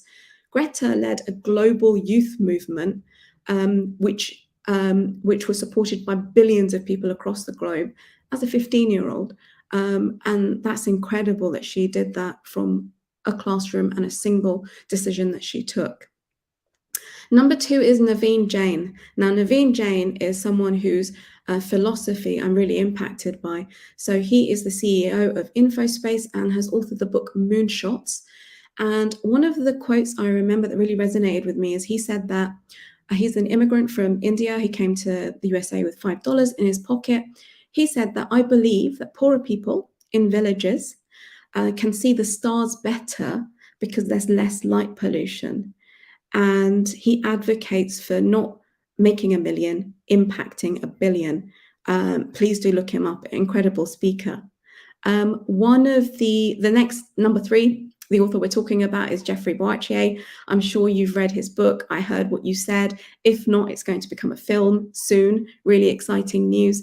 And Jeffrey narrates his story from being an English student to becoming an English teacher, and how he actually really started questioning whether he was being true to his identity, whether he's being authentic. And his book maps that journey of him going from naivety to being polite to really questioning the curriculum he was teaching. And speaking of curriculum and authors, the last one is Maya Angelou. Now, Maya Angelou is a global author, but one of the things you might not know about her is that she was selectively mute until she was a preteen, but still gave so much in terms of her voice to the world. So we're starting off by thinking about, why do these people's voices matter? And I wonder which one resonates with you, or that you'll walk away thinking, I'd like to read that book, or I'd like to look that person up. And in the next slide, one of the questions I don't want to ignore is equity. And do we have equity in teaching? And I think the answer in the room will probably be a resounding no. And I think it's important to be aware of it. When I'm talking about identity, I'm not overlooking that at all. I think we have to think about inclusive approaches. The image in the middle thinks about neurodiversity, and what strikes me is that as teachers, we differentiate in the classroom, but do we look at our colleagues and think about the neurodiversity that might exist in our staff rooms in that way? It's a question to put out there. And the third image talks to me about parity. Now, I know Nicola Mooney is going to be delivering on the gender pay gap next, so I won't go too much into this, but 2 things to think about. 1, the gender pay gap, it's real, it exists, it's getting better, but at the moment, if you compared male versus female pay and you translated that into the number of days, women work 81 days for free compared to their male counterparts in our education sector. I mean, let that sit with you, 81 days for free. We are achieving pay parity. It's getting better. The statistics show that. UNESCO's statistics show that there's been a decrease in the gender pay gap, which is brilliant. I think age is something to think about as well, especially in the recruitment and retention crisis. I think valuing experienced members of staff, no matter what their journeys might be, no matter what their current ideologies or pedagogies might be in teaching, and thinking about how to incorporate their unique, diverse perspectives into our schools is really important. Right, so we have talked about equity and being a minority. I want to go back to the idea of identity. And Superwoman, who used to be a blogger, Lily Singh, wrote a book actually called Being a Triangle. And she advocates that if at the table a chair doesn't exist for your voice, or for someone who looks like you, or speaks like you, or thinks like you, build allies so that you can bring that chair to the table. And I think Step Up Network is one of those allies. The allies I've come across, Women Ed is a huge one. And part of when I started my NCE, my Masters in Leadership, Twitter actually became a really valuable hub of voices that were really valuable in my journey. So looking for building connections, that means that you can have that seat at the table and you can speak with confidence, knowing that your voice is important and is diverse and adds something to the conversation. Now, I'm going to talk just specifically about my career journey for a minute. I'm going to give you the real take on what it is to be a head of faculty and department. So skipping ahead to the next slide and one more. Thanks, Elaine. Just one more slide. I'm going to skip this one. So the journey to leadership. We start as early careers teachers, and I think we're honing our craft, thinking about teaching standards. And then we might move into middle leadership roles where we're either pastorally thinking about managing year groups or even thinking about curriculum. And I think it's possible to get a little bit lost in the first 4 or 5 years of the journey because you're adhering to standards and your identity perhaps gets a little bit lost, or perhaps you tone it down a little bit. Now, JC Ward mentioned vulnerability, and I'm a huge fan of Brené Brown's approach about being vulnerable. And I just want to share 3 snippets of my leadership journey, which are mapped in diagrams on the slide. I entered head of faculty, and it was firefighting. I didn't have a team. We had 1 teacher. I was the 2IC. I became head of faculty, so I had no 2IC. And my first few years were actually just managing agency staff and trying to get some sort of curriculum provision, which was standardized across the classroom for all the department. And it was a struggle. I think I was managing people. I don't feel like I was leading. And I remember the assistant head who worked in my department as a biology teacher saying, yeah, it's really important, which is the next image, that at the moment you behave a little bit like a dictator as a leader because we don't have the expertise. And I remember being absolutely horrified in my head, images of dictators coming up, thinking, I don't want to be a dictator. So at that time, I also had like a little bit of a personal crisis and was off ill for a bit. And I had a lot of time to think about my values and the things that were important to me. And I came back and I embraced people. People were at the core of my team. And we started recruiting at that point. We got a full team, and I really started investing in friendships within the department, in allies, in building people. And I think that is something that I would say is really important in leadership, growing the team around you and investing in them personally, thinking about their well-being, thinking about how you can advocate when you have a meeting for different voices in the room, and noticing unconscious biases you might have. If you want to have a go at uncovering yours, you can try the Harvard MIT tests. I can put them on Twitter later if you're interested. So uncovering your unconscious biases and questioning them so that you're aware of them, and you become that, you go on that journey of self-awareness to discovering your values and what is important to you.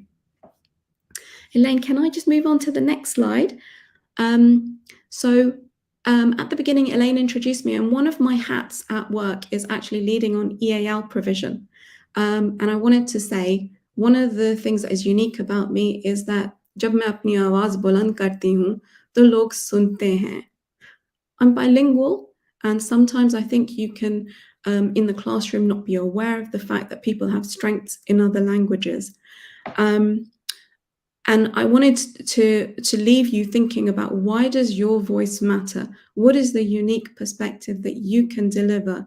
Finding that place and projecting from that place. Don't be afraid to be you, because there's only one version of you. And James Carr in his book Legacy says, know thyself, and make sure that the first person that you disrespect is not yourself in the mirror. So disrespect starts with yourself and then it goes outwards. So respecting people around you comes from actually respecting yourself. And I believe that comes from integrity and sort of having an honest conversation with yourself about, who am I? What do I want to deliver on? What do I believe in? And then can I skip to the last slide?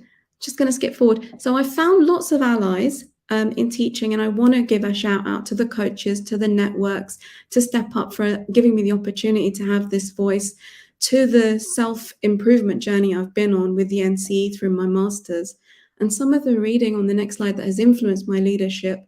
I've got so many books. I found it really hard to whittle it down to a few, but Diana Osagi's book about courageous leadership and her first 100 days in leadership, John Tomzet's book about putting staff first, all of these things have really resonated with me. The 1 Minute Manager, going from managing to coaching staff, is another one. Thank you so much for your time today. It's been a pleasure hosting, and I hope people are walking away, engaging with what their identity is. Thank you so much, Rabina. Wonderful, wonderful talk again this morning. I think one of the things that resonated with me was about, if a chair doesn't exist, bring your own chair. And I think with our network, well, the table actually doesn't even exist right now. So we're creating the table for people to bring their chairs to our network in terms of being able to step up with leadership.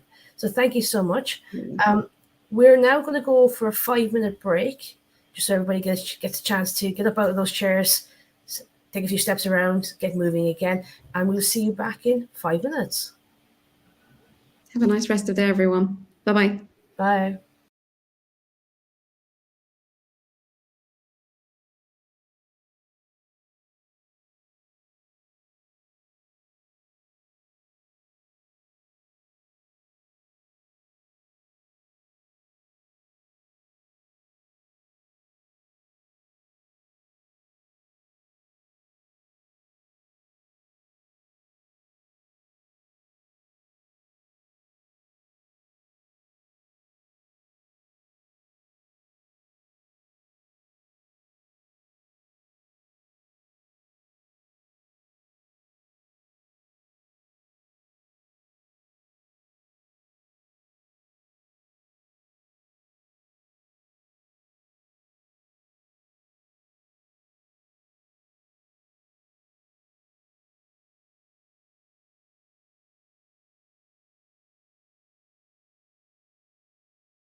Okay, welcome back, everybody, and I'm sure some people will be joining us shortly.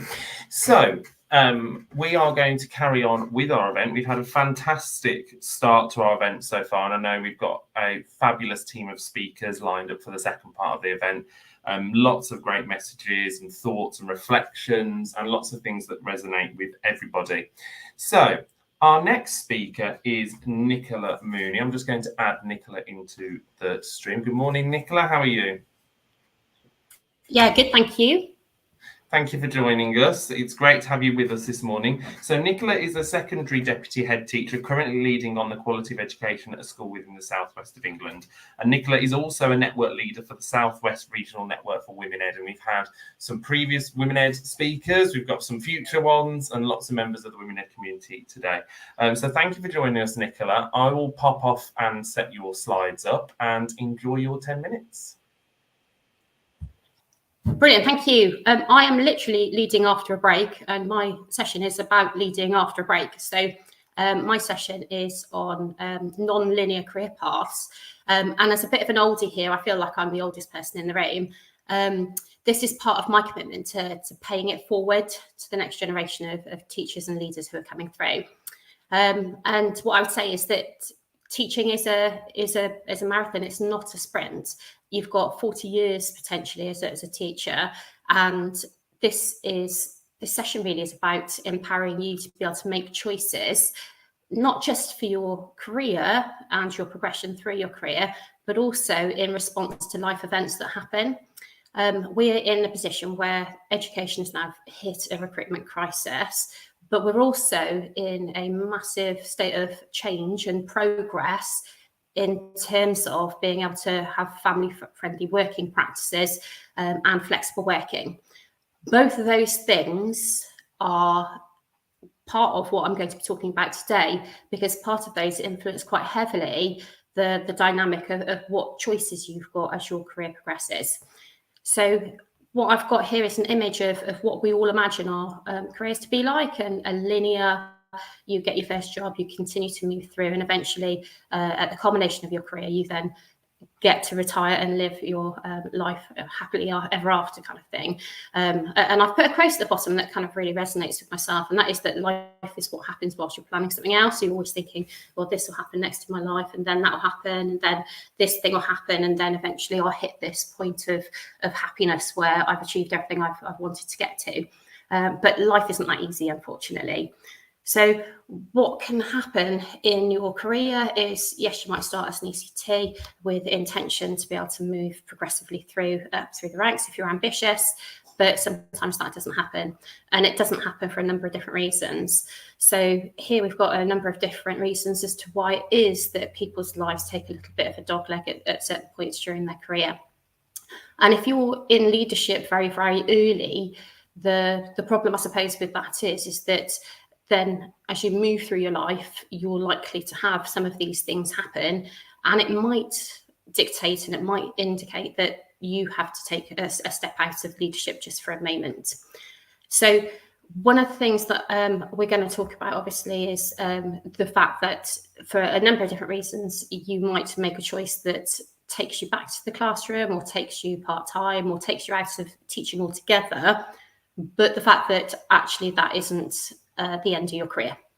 So the work I've done with Women Ed and with the MTPT project is all about enabling people and empowering people to be able to have choices to be able to make the best of their career in their circumstances, whilst also being, if they want to be, ambitious and progressive in terms of thinking about where they want to end up in their career.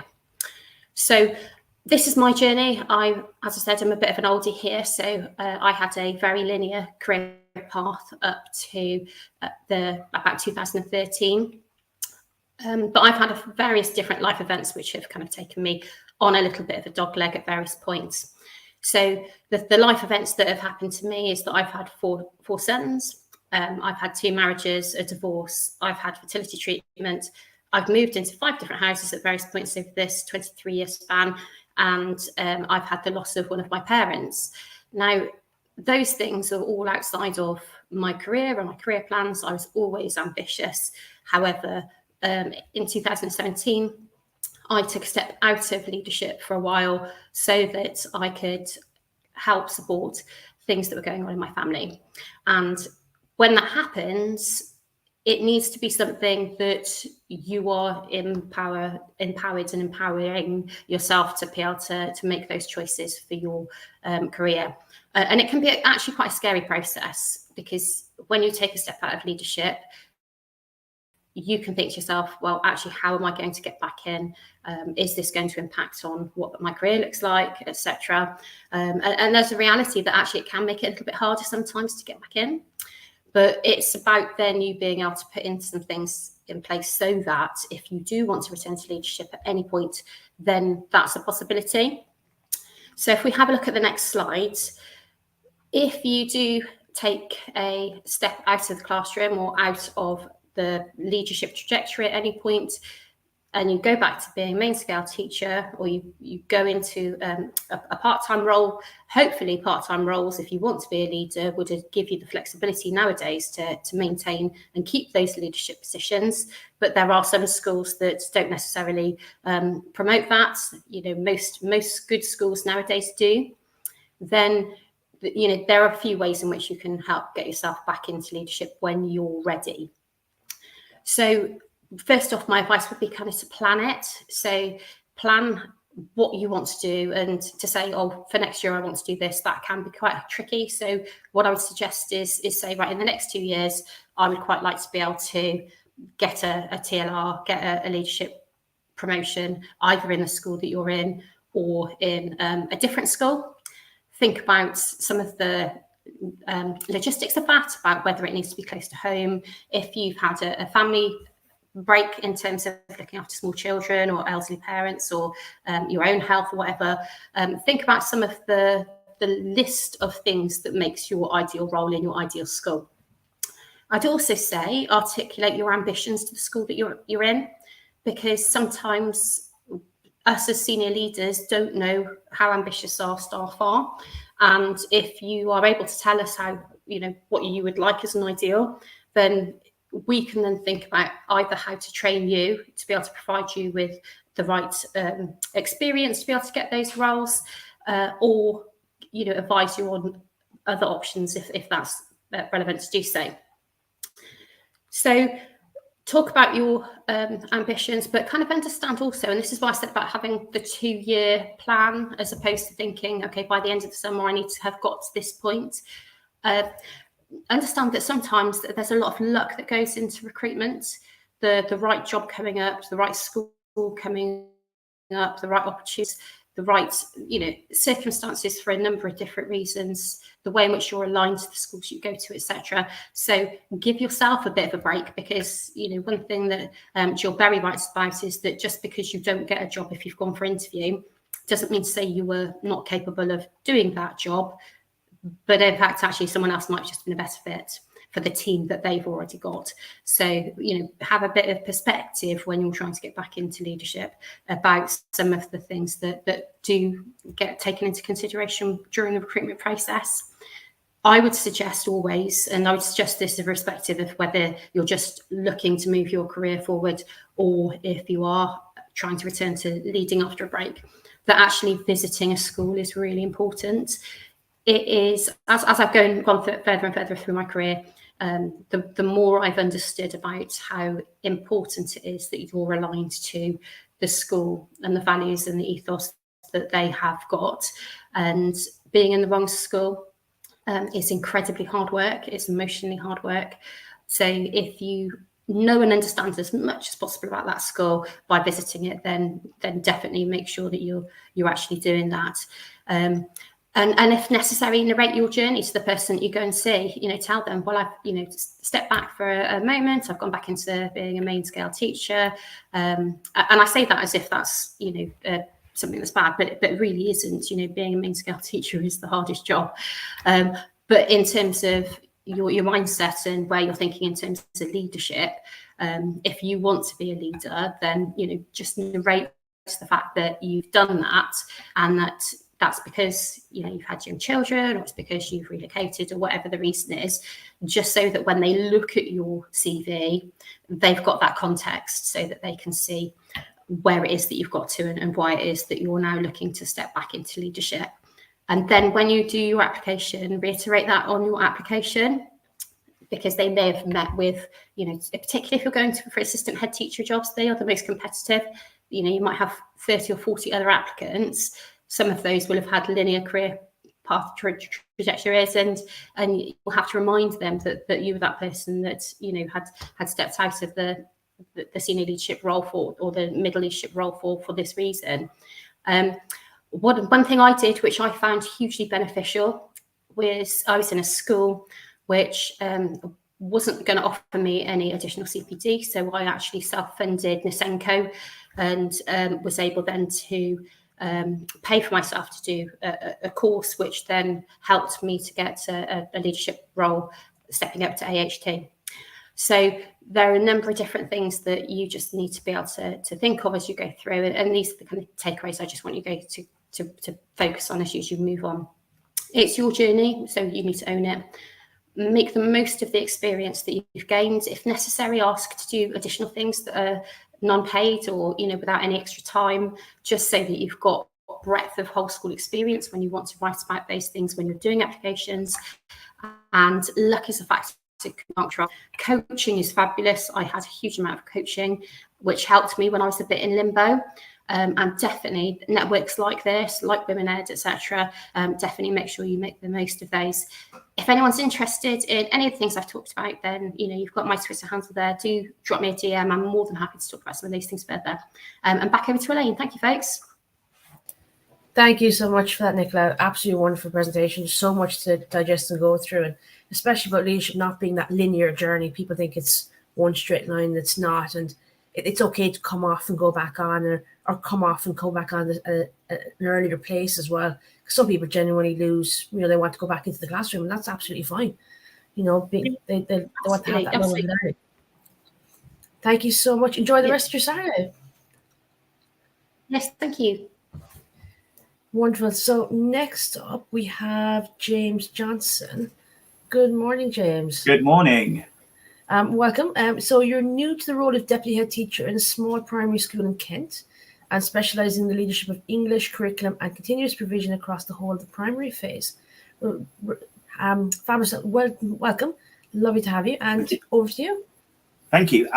So it's been a fantastic morning so far, and so many lessons that we can learn from everybody that has spoken. And you'll hear echoes in my journey too. And that's what I intend to share with you, the journey I've been on and lessons learned from that. And I want to start right at the beginning. And as a musical theatre student, it's a very good place to start. And I apologise in advance, because when I get a bit enthusiastic, my jazz hands tend to make an appearance. So the first thing I want to talk about is ambition. Staying hungry and staying foolish. Steve Jobs talks about this all the time, or spoke about this all the time in his work. And staying hungry to me means that you keep your motivation high. It means you adapt fast, learn new things continually, and want to do your best. And I remember my first steps into leadership. I remember into my teaching career, and knowing in my head that I wanted to go into leadership. And I think that came from being surrounded by incredible leaders. And the first thing I would say is that surrounding yourself with people that you aspire to be like, people who influence you, who can shape you, who can mold you, is essential to any leader's development. And right at the start, it's crucial. And I talk a lot when I do my speeches on continuous provision about Ben Hume, who is my executive head teacher and was my head teacher right at the start of my career journey. And he is the person who I felt trusted me. He championed me to do an MPQML in my first year of teaching. He enabled me to play a massive part in revolutionizing our curriculum right at the start of my career. And for me, he was also someone I aspired to be like. I looked at him and said, actually, the way he does things, he used to say to me, the standard you walk past is the standard you accept. And for me, that was essential. It changed my mindset. And although I talk about someone at the start of my career, and he's still there, people join you on that journey. People come to you and say, and change your life effectively. Another person who is very, very dear to me, Ruth Stoner, who's a Senko at another school in our Compass Federation. She's an incredible Senko, and her belief around what children can do, that ability to break down barriers for every single child in our care, has inspired me as a leader. So my first message is to continuously surround yourself with people who are going to shape you. The next thing I'd say is about manifesting, and this is a new thing, and or not new thing, a thing that has shaped my mentality, and that's the practice of aspirational thoughts with the purpose of making them real. And this really goes back to the work of Roxy Nafousi, who, for me, it has simply changed the way I see things a lot. And the big thing I take from that, and I wish I had at the start of my career, was be inspired, not envious. And a big mistake that we make is that we compare someone else's end to our beginning. And it's not the milestone that matters, but the steps someone took to get to that milestone. And remembering that everyone started somewhere. And I wish I had that at the start of my teaching career. I wish I had that notion of thought in the back of my head, thinking, oh, I can see you're doing this. You've been promoted to this position. You've done this and you've been promoted to this position. I wish I just had that thought. Be inspired by them and don't be envious by what they're doing. So ultimately, at the start of my career, I wanted to plot steps to achieve what I wanted to do. But in order to achieve that, I needed to have people around me. And that was the single greatest impact that we had. And people have spoken about that already. Now, on to the next thing that I'd like to talk about, and something that I think I've championed a lot of is continuous provision. You'll notice in my header there, it says Mr. J Talks. And continuous provision has been one of the things that has fundamentally changed myself as a leader, myself as a person. And I'd like to think as well the schools that we have responsibility for. But it all started when Ben, my leader, said to me, I want you to go into Key Stage 1. And for me, that was a shock to the system. I was in year 3-4. I wanted to be a year 5-6 teacher. And I knew that for me, I thought it was the wrong decision. But quoting Brian McGill says, whatever makes you uncomfortable is your biggest opportunity to grow. And it did make me feel uncomfortable. I remember my first lesson in Key Stage 1, a diary lesson where we were trying to teach children to write diaries. And I stood in front of the class and said, right, we're going to use first person. What's first person? And they all just looked at me blankly. And I was thinking, what am I doing here? What am I going to do? But I stuck at it and enjoyed it. But we noticed there was some changes that need to be made. And this is where continuous provision was born. And if you want to find out more about continuous provision, you can look up Mr. J Talks. We've got a Spotify account. We've got a YouTube account. There's a blueprint on TES about how you can achieve it. And St. Paul's Twitter St. Paul Swanley's Twitter account is also a fantastic place. But for me as a leader, it was important to have the notion that education is rapidly evolving.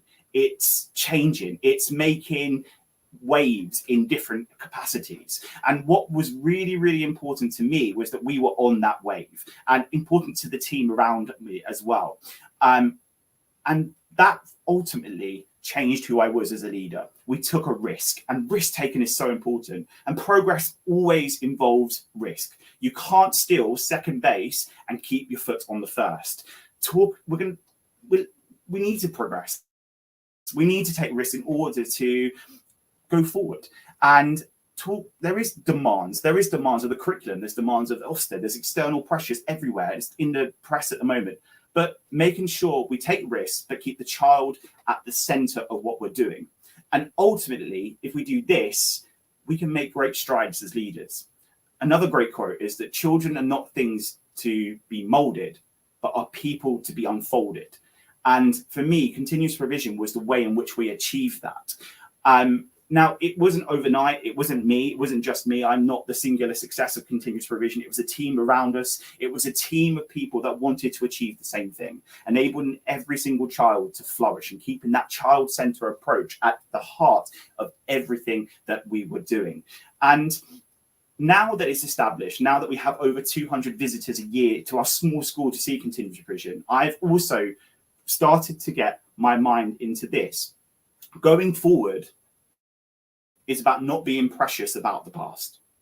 And before I got into leadership, and before I considered myself a leader, I was very precious about what we had created. But ultimately, I believe now that when you are a leader, success is about growing others.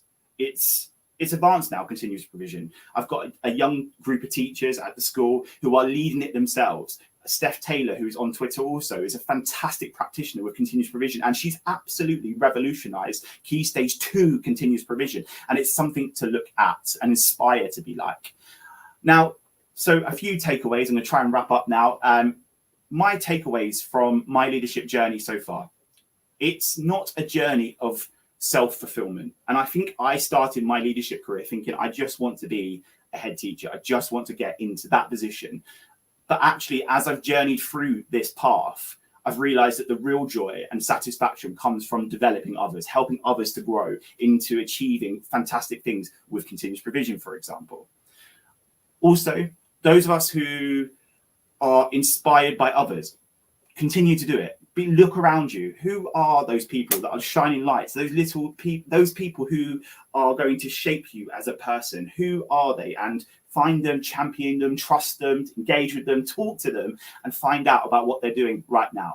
And finally, I'd say the biggest thing, particularly with continuous provision, is take risks. Put the children at the center of everything you do and take risks. And in my opinion, you can't go wrong. So thank you very much. Thank you, James, for sharing that. And from a fellow primary practitioner, lots to think about there and resonate with, and lots of key takeaways on how you've navigated your journey as well, and the different opportunities you've taken on. So thank you so much for joining us and sharing that with us, and sharing lots of other connections and points for our viewers. So go and enjoy the rest of your Saturday. Thank you so much. Okay, fantastic. So we are now on to our next speaker, and I'm delighted to welcome Palm Plummer to the screen. Good morning, Palm. Thank you. Good morning, good Ben. afternoon, rather, as it's Yeah, good afternoon. Thank you for joining us. How are you? You all right? I'm very well, thank you. Yourself? It's lovely to finally meet you, and I'm just so humbled to be following such an amazing range of speakers. You've got some real quality on today's session. Thank you. Yes, and I'm really looking forward to your talk all about women in leadership. So I'm going to disappear now. Enjoy your 10 minutes, and I will share your slides. Thank you very much, Ben. So some of you may know me from my role as a Women Ed Global Strategic Leader and Trustee. So what I'm going to be focusing on is probably very similar to what some of the previous speakers have spoken about. Some of the challenges facing women specifically as they step up to their leadership journey. And these are not unique to women. That's the first thing that's very clear. These are challenges that face some men as well. But I think in particular, that lens of a woman is quite specific. So that's what I'm going to focus on. First of all, though, I'm going to talk a little bit about Women Ed, which is the network that many of you, I hope, will have heard about, and a number of our speakers here are part of, which is brilliant to see. And Women Ed, as Nicola spoke about earlier, she talked about that career journey, that checkered career journey, and this is an example of that. Our mission is to get people to understand that women's career journeys are not linear, and we want to encourage and empower women to have that choice to progress and not to have that choice taken away from them, because sometimes that happens when you fall off that career ladder, which happened to me on a number of occasions. It's very, very difficult to get back on. And we as a network, and just like Step Up Network, actually, we're here to support you to develop as leaders in whatever way we can. We are a values-led organisation as well. And today I'm going to provide clarity as to the barriers facing women. I'm going to challenge some of those issues and hopefully give you the confidence to change this through connection, collaboration, and community. We lead with 4 campaigns. These have been our campaigns for a number of years now. And as Mabina said, equity does not exist in education. And despite our initial thoughts, when you came into the profession, you thought, oh, this is great. Everyone's on the same pay scale. Everyone has the same opportunities. That is not necessarily the case. And our 4 campaigns really are crystallising some of those key issues and challenges that face women in education. In order to achieve these aims, we work with the NEC to deliver a Women Ed MA, which is a women-only cohort that looks at leadership specifically through the lens of women. If you're in England, this is free under the apprenticeship levy. So if you're interested in that, please do get in touch with Women Ed. We reserve 20% of the places on that for women of an ethnic heritage as well, to encourage more diverse women to become leaders. Our networks, we've grown specifically. We started off literally as a group of people on Twitter and now span the globe. 37 networks in 20 countries. It's a phenomenal community to be part of. And with that community comes real kind of power and empowerment as well, because you've got voices from right across the globe amplifying you, championing you, and giving women the courage to step up and to be, as we keep saying, 10% braver. So what are those challenges then? So you're ready to step up. You know, you've reached that point. You're here listening to this presentation, these various presentations, thinking, furiously making notes, no doubt, and thinking that you are ready. And that's because perhaps you no longer feel challenged, or you look at others in those roles and you think, I can do a better job than them. And that's fantastic. And it's right to believe this. It is real. I'm not going to say the word I put down on my notes here on the slide, but it is crazy to believe that women lack ambition and that women are not ambitious. If we can move to the next slide, please. This image here is the only one featuring a woman when I Googled ambition. And that took quite a long time to find it. And look at the nature of that image. I think it's kind of, you know, asking that question. It's challenging this idea. It's almost suggesting that this is wrong. It's not wrong. There is plenty of evidence to support the idea that women are ambitious, not only in research, but also from our community every single day. Women wanting to step up, seeking advice, guidance, and celebrating their wins. Don't ever be afraid to own your ambition. It's right and it's fine. And you wouldn't question anyone else being ambitious. So don't ever be shy and afraid of that. So you've decided you're going to go for it. The next step, of course, is the application. And we know that even at this stage, women are struggling and facing barriers at this point, as do ethnic minorities as well. The first comes from your application form. Harvard Business Review conducted research which concluded that women were more likely to get an interview if a blind application process had been followed. Just being female acts against you, as women are held to a higher standard than men. More on that one later. Even worse if you're from an ethnic minority, as I said. So research from 2019 showed that British citizens from ethnic minority backgrounds have to send, on average, 60% more job applications to get a positive response from employers compared to their white counterparts. That's pretty shocking as a figure, isn't it?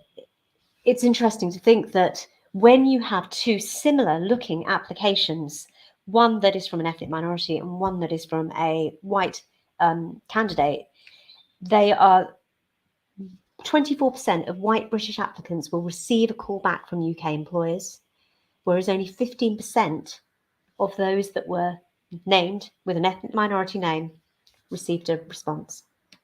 That's shocking when we think about it.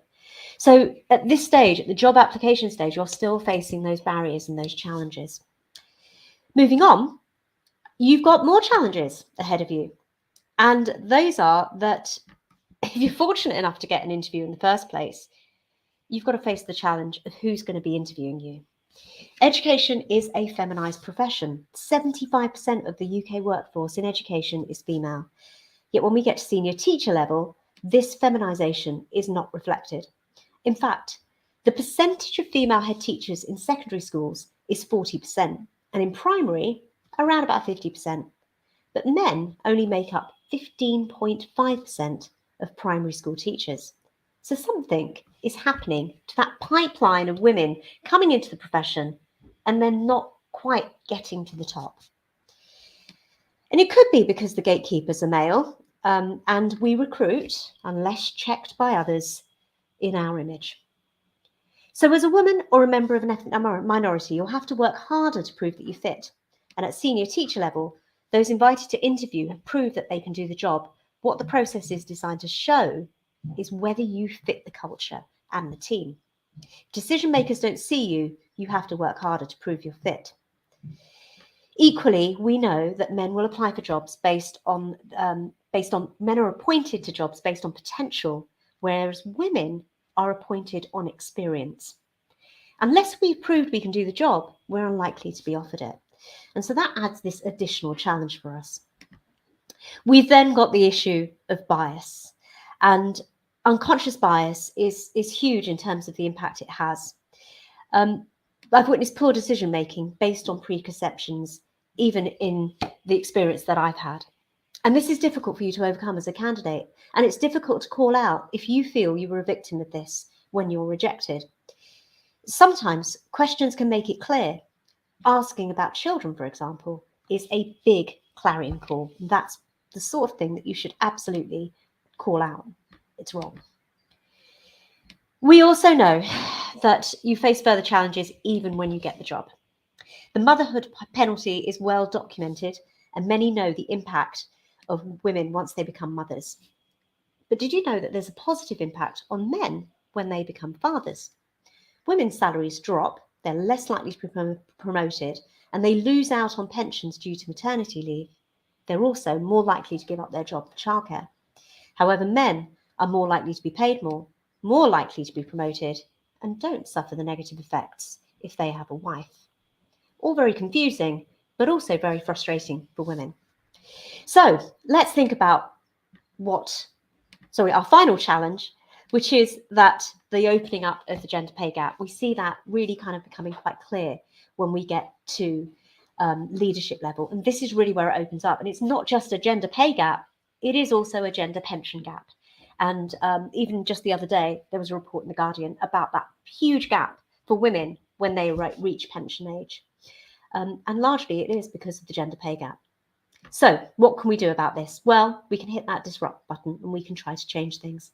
The first thing you can do is to find your allies. Make sure that you've got people around you who will champion you. And I don't mean just women, but also men. Men like Ben, who are he for she advocates, and they will back you. And it's particularly helpful when it comes to applications. You need someone to check your limiting language. You need people to amplify your voice and make sure that you get credit for the work that you do. Secondly, you can join networks, and networks just like this one, Step Up Network, which is a brilliant network to help encourage and support you in your leadership journey with lots of amazing resources on the website, but also Women Ed, also the MTP project, Chartered College of Teaching, for me particularly, was really quite profound, had a huge impact on my career, and I found it was hugely beneficial. Finally, I put up this quote. This is from Professor Alison Peacock, the Chartered College, and I think it's really important that if we work together as a community, we can challenge those inequalities. So, the final thing you should do is when you get there, congratulations, but make sure that you lift and raise others coming. Champion them, support them, mentor and coach them, and make sure that they've got that backing. So finally, just a little bit, again, there's our books available, Women Ed. If you haven't read them, they are brilliant at helping you to iron out some of those issues or challenges that you're feeling as a female leader. There's lots of information on our website and through the various channels that we use. And finally, I'll just pledge or ask you to pledge and think about how will you be 10% braver in your leadership journey going forward. Please tweet. Put that on Twitter, add our hashtag WomenEd, and I really look forward to seeing your tweets. Thanks a lot. Thank you so much, Palm, for a whistle-stop tour of Women Ed, but also a whistle-stop tour of lots of other things as well. And Women Ed is a network that inspires many people. And if you are, those of you watching on our website, if you go to the leadership directory, you'll find under the network section the link to the Women Ed networks. the global network, but also the more local networks.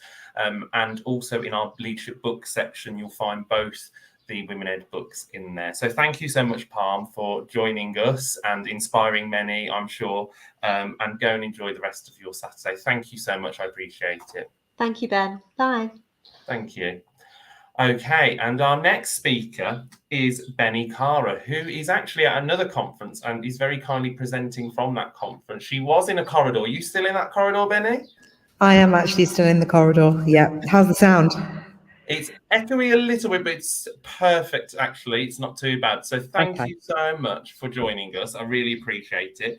And Benny is a secondary English teacher and currently a deputy head teacher leading on teaching, learning and curriculum. Benny is also the co-founder of Diverse Educators along with Hannah Wilson, and has authored and co-edited books on diversity, equity and inclusion within education. Thank you so much for joining us, Benny, particularly as you are at another event. And I will hand over to you for your 10 minutes. Thank you, Ben, for inviting me. It's really good to be here. I'm going to be spending some time talking about the journey of leadership of the curriculum and how I started off and where I am now, and some of the challenges that I faced in becoming a curriculum leader. And I just want to start off by thinking about, thinking about what happens when you're a teacher. You know, when you're a teacher, the idea of curriculum leadership really isn't on your radar. And, you know, you are grappling with the, I suppose, the microcosm of curriculum, which is the individual lesson. And certainly when I did my teacher training 20 years ago, it was a sense that if I could get my lessons right, everything else would fall into place, including behaviour, which I suppose in terms of survival mode was actually quite correct. But it occurred to me many years later that there were some vital links missing in my understanding of curriculum. And had I had those as an early teacher, that my teaching actually would have been a hell of a lot better.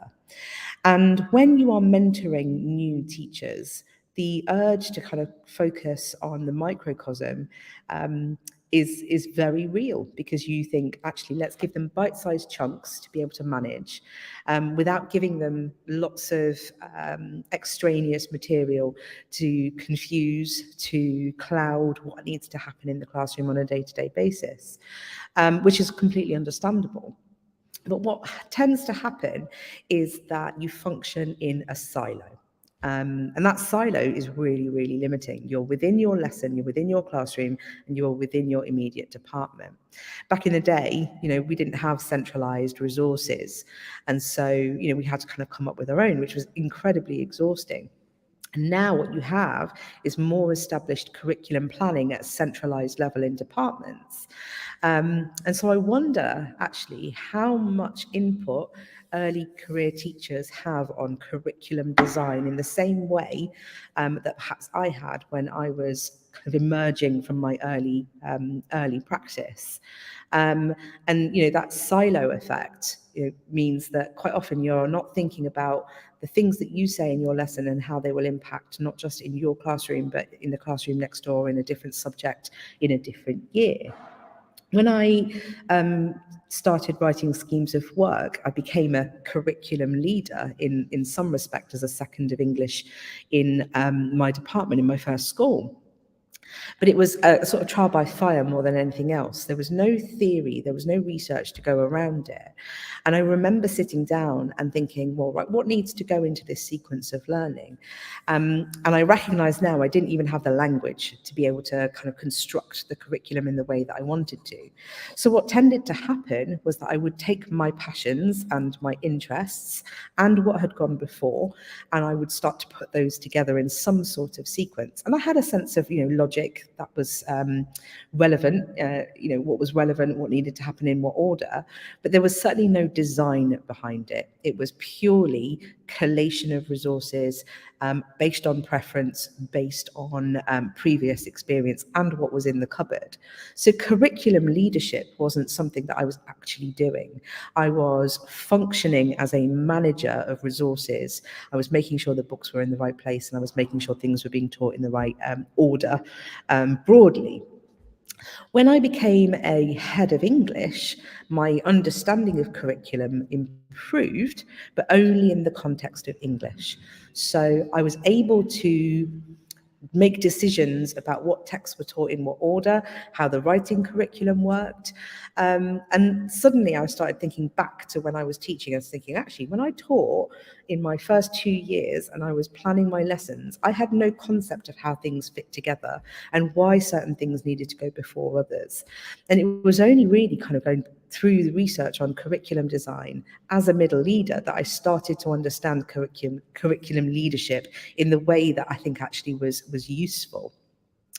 But even there, I think I made huge mistakes. Stepping up into that role was, again, there were no buffers. I had to do in the moment, and getting time out to reflect on your curriculum is really, really rare. And we didn't have that time in my context. So the conversations that I had with my department tended to be the reflected moments around curriculum design that we probably should have been having on a kind of more systematic level. And it was by accident rather than by kind of deliberate decision making.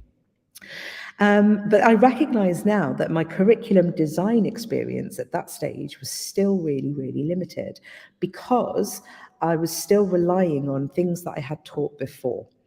And there's a lot of merit in teaching things that you've always taught because you are familiar with that.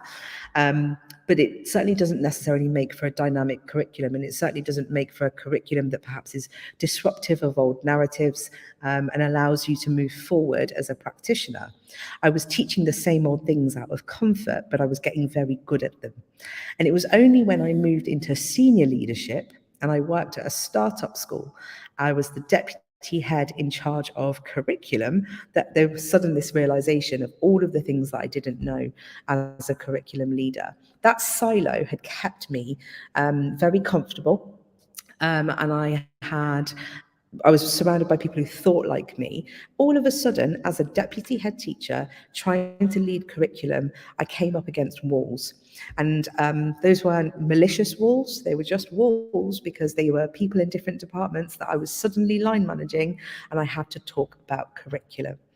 I'd gathered along the way through research, through doing a lot of reading, some of the language that I needed to be able to formulate the ideas around curriculum that would be not just relevant to English, but relevant to lots of subjects.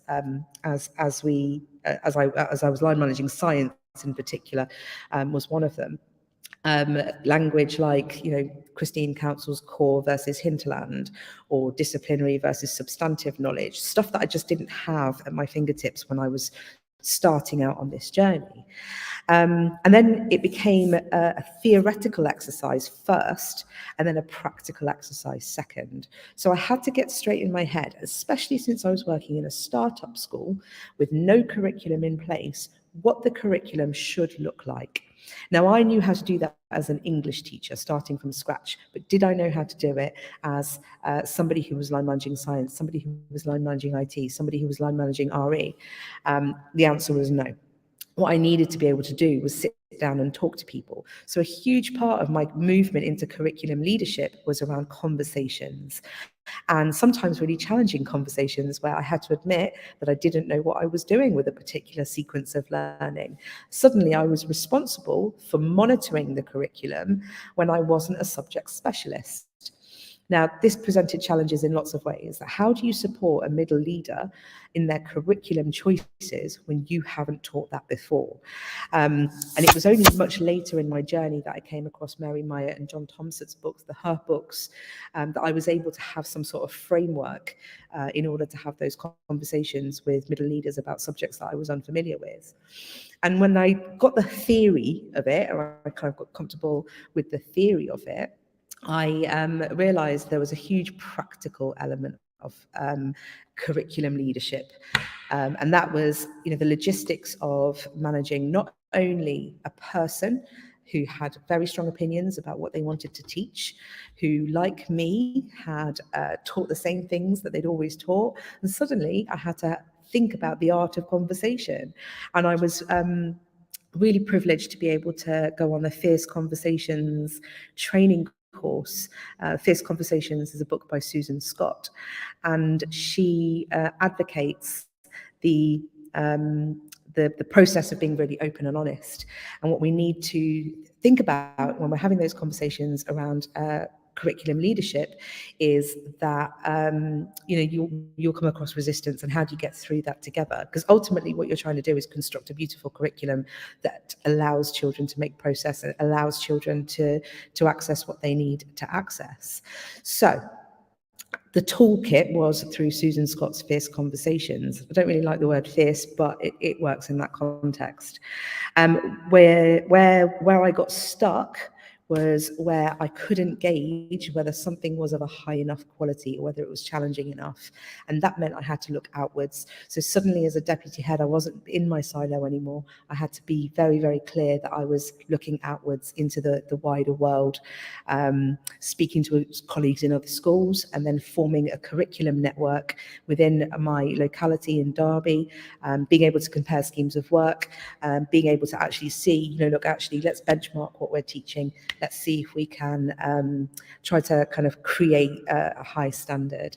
Okay, so I'm going to stop talking, because there's, just to wrap it up, the three things that really, really occurs to me around curriculum leadership. Firstly, when we start off, we work off in silos. And when we go into middle leadership, we tend to sit in our comfort zones, and then we end up being curriculum leaders, and we have to look outside of ourselves. So hopefully my experience has given you some insight into how I manage that. Thank you so much. Thank you so much for joining us, especially jumping out of one conference to come and join us in ours and delivering from a corridor. So really, really thank you so much. Wonderful. I think a lot of people will take a lot from Benny's talk on curriculum leadership. So next up, we have Stephanie Shaldas, who is a secondary deputy head teacher leading on pastoral inclusion and diversity within a school in London. That is correct. Can everyone hear me? Yep, absolutely. We can hear you. And I think Ben's going to... Have you got slides to share? Yes. Wonderful. They should be up there now. Brilliant. Good afternoon, everybody. And I'm here to talk to you about leadership in colour, but specifically leadership as a Black British African woman. If we can click on, please. I'd like to start by telling you a story. It's March 2021. Schools have reopened following a second lockdown, and the country is slowly opening back up. My outfit for work hangs up on my wardrobe door as I complete my morning workout, as I do most days. It's a Thursday. But this Thursday is different.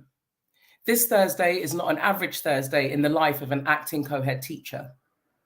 On this Thursday, I don my Ankara top, style my long black braids, and wear makeup for the first time in a long time. This Thursday, the other co-head teacher and I will welcome 2 VIP visitors who want to talk to us and our students about schools reopening, the impact of COVID on our school, and to launch a project with the Anna Freud charity to develop mental health resources in secondary schools. Now, our VIP visitors swoop in and out in a flurry of black Range Rovers and security, and a mere 45 minutes later, our routine of duties, meetings, and lessons continues. Normality resumes. Or does it? Little did I know that this 45-minute visit would result in a weekend of trending on Twitter. Comments like, "Who dressed up the secretary in African cloth and trotted her out? Wow, this auntie is ready to be someone's prop. Of course they bring out the one black employee." Comments like that and more flooded my Twitter and Instagram DMs, so much so that I had to shut them both off for a week. To me, the message was loud and clear. School leaders don't look like me. Professional dress means Western dress. And a Black British African woman could not possibly be in a position of leadership. This experience left me with a few questions. Why was it so easy to dismiss me as the head teacher of the school? Why was the Twitter sphere so quick to doubt my power and role in this event? And how do we as current and future leaders in education challenge the status quo that says leadership is white? First of all, let's consider the educational landscape in which we work. So according to the 2021 census, 96.5% of head teachers in England and Wales were white, 1% were black. 93.9% of deputy head teachers were white, and only deputy head and assistant head teachers were white, and only 1.6 were black. 0.2 are black African. Those statistics alone give me pause for thought and possibly serve to provide some rationale for my 15 minutes of fame. If we could click on, please. So the question is, why am I here today? I'm here to tell you that in spite of the stark statistics, systemic racism, affinity bias, and misogynoir, educational leadership is for people who look like me. For those of us racialized as black, our experience can often be synonymous with struggle. And I want to tell you that it doesn't have to be. I want to tell you that if I can, you can. So how did I get here? I graduated from university in 2000, convinced that a life as an interpreter or translator was in my future. So I embarked on an MA in Applied Translation Studies. Now, whilst I loved the course, it soon became evident that interpreting for the UN wasn't on the cards for me. And I became a project manager in a translation company. Fast forward 2 years, and I had made some amazing friends and been on the best company AGMs across Europe. But I was bored. And after one weekend of reflection, I decided to become a teacher. And as soon as I'd made that decision, I felt at ease. I undertook the graduate teacher program as I knew I wanted my life in the classroom to begin right away. I trained in a Catholic boys' school that was twinned with the girls' secondary school that I had attended. Languages was my passion and still is my passion. And to this day, I love sharing that passion with my students. Since I qualified in 2004, I've worked in 6 schools. Now, not because I don't have staying power, but because I've been on a mission to gain as much experience in a variety of schools as possible. I've been a main scale teacher, a head of department, a head of year, an assistant head teacher, a deputy head in an all-through school, an acting co-head teacher in said all-through school, and I'm currently deputy head teacher for equality and inclusion in a local authority school with 2,200 students. All of this is to say that as future leaders in education, if you look like me and have ambitions to lead a school, you must do it. And if you aren't a person of colour, the school in which you lead will be all the better for having a diverse body of staff. We could click on. But why is diversity important to me? I believe that diversity is a competency. And that's to say that teachers of the global majority bring an extra element to their teacher toolkit. Now, I'm not talking about recruiting the black teachers to talk black to the black kids or the Muslim teacher to supervise the prayer room for Muslim students. That's lazy. This is about recruiting adults in schools at every level whose authentic expression of their identities means they are effective role models for all children. As school leaders, we must be intentional in our recruitment of a diverse workforce. We must reflect on where we advertise, how we shortlist, and how we create an environment where global majority teachers can flourish. We must challenge our affinity bias that pushes us to favor people who share similar interests, backgrounds, and experiences with us. Affinity bias means we tend to be more comfortable around people that look like us. And it is up to us as future leaders to get comfortable with being uncomfortable, to see past a different accent or a less than traditional career path, to see the value that a diverse individual can bring to our setting. We must recognize that every school community will benefit from teachers who come with a wide variety of personal experiences that can open young minds. If we can click on, please. So what does this mean for you head teachers of the future? It seems trite to say that your leadership journey is yours to walk, but it is yours to walk. Others can give you advice and it's great to be coached, but it's your passion and drive and determination that will get you to where you want to be. Firstly, you've got to know your why. For me, my why has changed over time.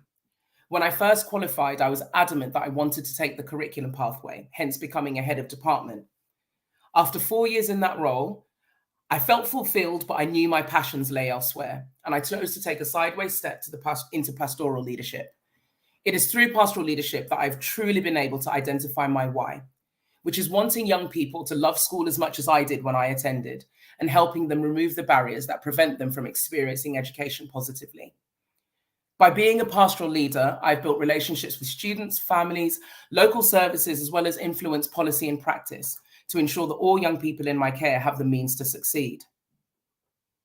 Once you have your why, the next thing to do is to get the experience. Whether your passion is curriculum, teaching and learning, early career development, CPD, literacy, pastoral or inclusion, take every opportunity to engage in all of these areas. Do not limit yourself. Curriculum leadership helped me hone my pedagogy and develop my strengths in the classroom. It taught me how to think strategically and the importance of arming students with powerful knowledge. Pastoral leadership has taught me about people. Together, my experience of curriculum and pastoral leadership has made me stand out as a candidate and has strengthened my credibility as a school leader.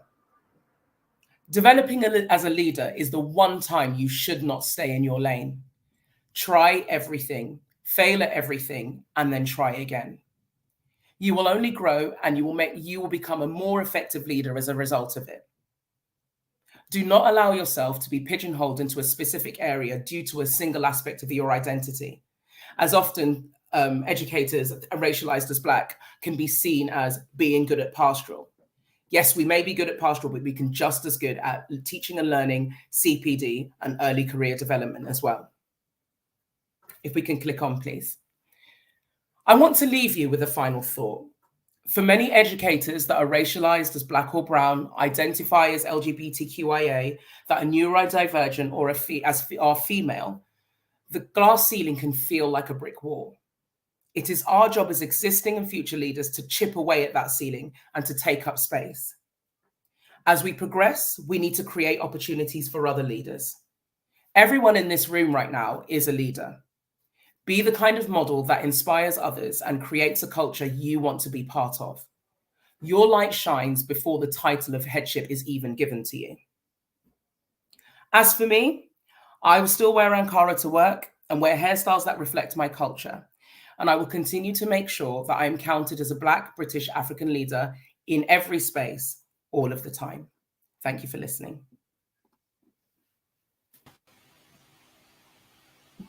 Wow. Thank you so much for sharing your stories. And you're welcome. I'm horrified at the comments you had to go through for being your authentic self. It's horrific in terms of that, but your journey is such an inspiration to all of us. So thank you for sharing it this morning with us. Thank you. I really enjoyed that. I hope everyone got something positive from it.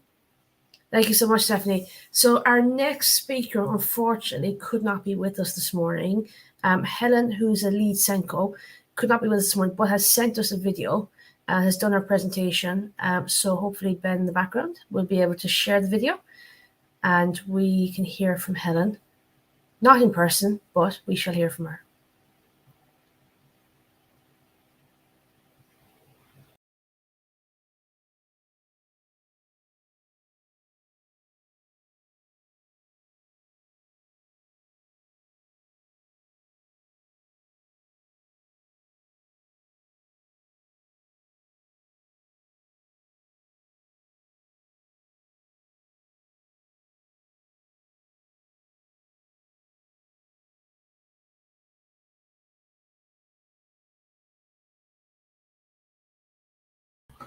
Apologies, we are going to re-share and hopefully share with sound as we do realise there was an issue with the sound. So just give us 1 second, we will share again.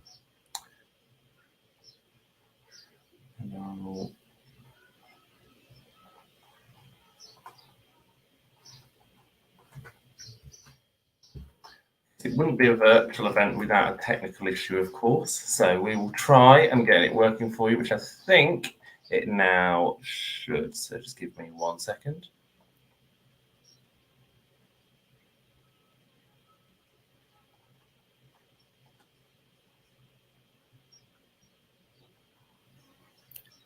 Hi, everyone.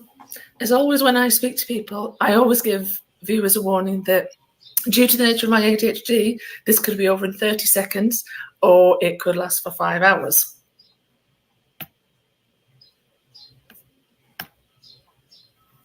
Today, I wanted to bring attention to 2 things. Firstly, the exceptional group of professionals that are special educational needs coordinators and those school leaders and teachers who also happen to be neurodivergent. So I'm a SENCO in an all-through school. It's an enormous, complex role, but it's also the best job in the world.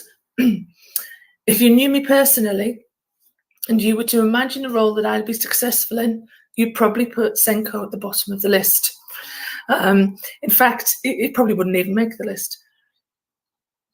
Traditional job descriptions for SENCOs contain lots of scary things for neurodivergent folk, like must be well organised, must have excellent attention to detail, first-class timekeeping skills. Now, all of those things pose a challenge for us, particularly those of us who have a brain that is wide like mine. But this is one of the reasons why I chose to be open about my diagnosis. And at the interview for my current role, I discussed my ADHD and how it positively impacts me in my role. Firstly, let's dive into what it actually means to be a SENCO. So we coordinate and oversee the provision of the children with SEND. We identify students with SEND, we collaborate with teachers, parents and external agencies, and we ensure that the necessary support is provided. Depending on the phase we work with, we might also be responsible for exam access arrangements. This role requires a deep understanding of lots of things, so learning difficulties, disabilities, developmental disorders, as well as we need to know all about the legislation and relevant policies. Each of the students we work with has unique needs and requires an individualised approach to their learning. So we assess those needs, suggest teaching strategies, and we provide appropriate resources to help each student reach their full potential, and this requires a deep commitment to inclusivity.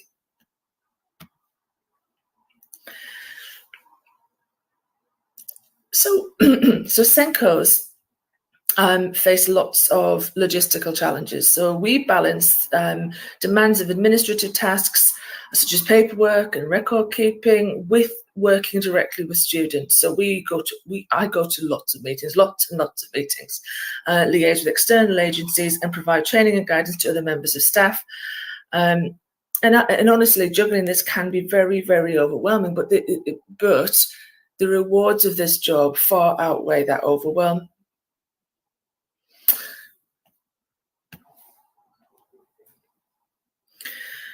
The relationships that we build with our students and families can be transformative, and I'm really not being over the top about that. They really can be, because we become trusted advocates. We provide guidance. We give the understanding. We give the reassurance.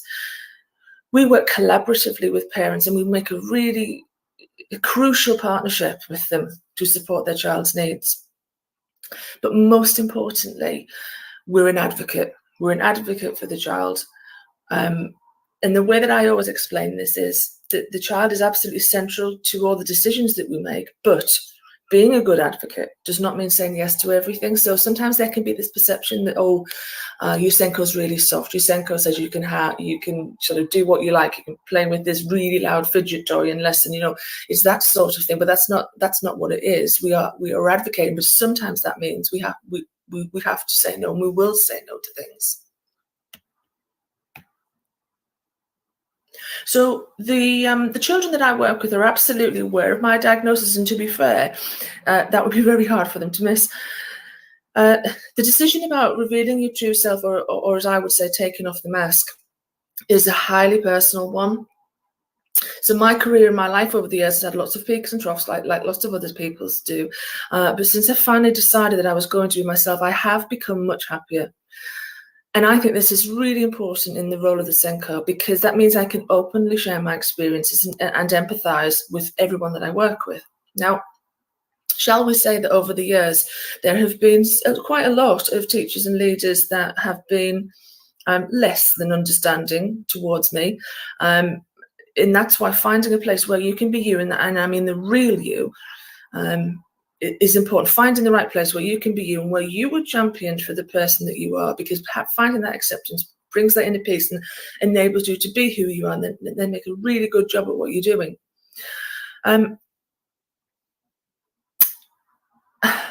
I often will say in my job things like, look, I won't take the same path as you, but the outcome is going to be a good one, because we neurodivergent folk possess this unique ability to come up with innovative solutions and see possibilities that others might not see. So this is a tremendous asset for SENCO, because we have to develop strategies and interventions and support systems to meet the needs, the diverse needs of our students. So we can exhibit high levels of energy and enthusiasm, and we sometimes bring with us this contagious energy that can motivate and engage people, engage all the stakeholders around us. And we have this sense of passion and dedication to our work. I think being at SENCO is a wonderful pathway to leadership, and actually many SENCO roles are already part of SLT, but regardless of what your chosen pathway is or what you think it is actually at the moment, it's good to know that being a SENCO is absolutely a whole school role. I know every member of staff at my school, and you really can be a catalyst for change. Now, it is not something you can fake. You really do have to have that fire in your belly. You really have to be the voice. You have to be that person that will say, oh, okay, so you're telling me you're going to have, a live band in assembly, but what about the child X that has significant sensory needs? So you have to be that voice. You have to be able to speak up. So I have the usual issues with attention and focus, but I incorporate strategies like breaking things down into separate into steps, having clear priorities, and utilising lots of different tools for myself. And these are the things that I would suggest for students as well. SENCOs are responsible for reviewing and managing lots of complex documentation, and we have to make sure that we're abiding with regulations. Now, my ADHD brain has difficulty in sustaining attention to every detail, but because I've become more self-aware, then I can seek support from colleagues. Impulsivity is another thing that I'm very aware, and I can be very impulsive, but that does make me very good in difficult situations. When emergency situations arise, oddly, that's when I become my most calm. Again, this is where you need to build that team around you and have people around you that accept you for who you are. I do work long hours. All of us in education work long hours, and I have to switch tasks constantly, which can be quite difficult. So in 1 second, I might be sitting in a meeting with lots of external agencies discussing funding, and in the next, I might be doing this skipping down the corridor with a child that needs a movement break. But the impact we can have on the lives of students is absolutely immeasurable. We see firsthand the growth and progress and achievements of our students, and often against seemingly insurmountable odds. And it's these moments of triumph that make all the hard work and challenges worthwhile. It is not always rosy. No job is, because we're on the front line. We experience firsthand the frustrations of parents that can be angry, upset, frustrated, and this can be hard, especially for those of us like me who are very sensitive to criticism. But the key to this is to remember it's not personal. It is actually symptomatic, without getting into the politics of it, of an education system that just isn't fit to support all of the learners that we work with. And again, sadly, like every teacher, I do have some sleepless nights and moments of high anxiety. But if we keep at our core that we're doing the best for our students with the limited resources we have, then that can only be a good thing. The SENCO is often a hidden role, and people in schools are aware that stuff goes on behind the scenes, but it's a mystery world, and there are lots of acronyms and lots of weird sounding words. And I made a conscious decision to want to be a force to change all of that. So I am seen around school, and I do talk to everyone, because I don't want children and I don't want anyone with SEND to go unnoticed. I want to challenge the stigma that persists with SEND. It's another reason why, as teachers, revealing our diagnosis is a good step towards that acceptance. Now, if you are thinking of heading down the SEND route, please do it. Please do it, because we need you. There are 3 things I wanted to suggest, and they are, if SEND is a pathway you're considering, get to know the children that you are currently teaching and teach them well. Read their documentation, plan lessons carefully for them, and try and see things from their perspective. You secondly get to know your SEND team. They can advise you about how things work within your particular setting. Get to know everyone within your school.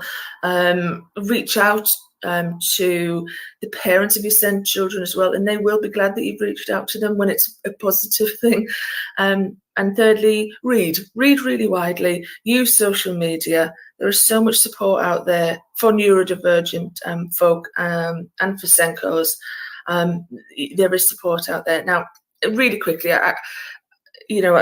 just within these 10 minutes, all I wanted to say was this is really, and I'm not saying it the best job. I've never regretted the decision to come into this role, and I am more than happy to answer any questions that you have. But I do hope this has given you a flavour of the life of a SENCO, more importantly, a neurodivergent SENCO.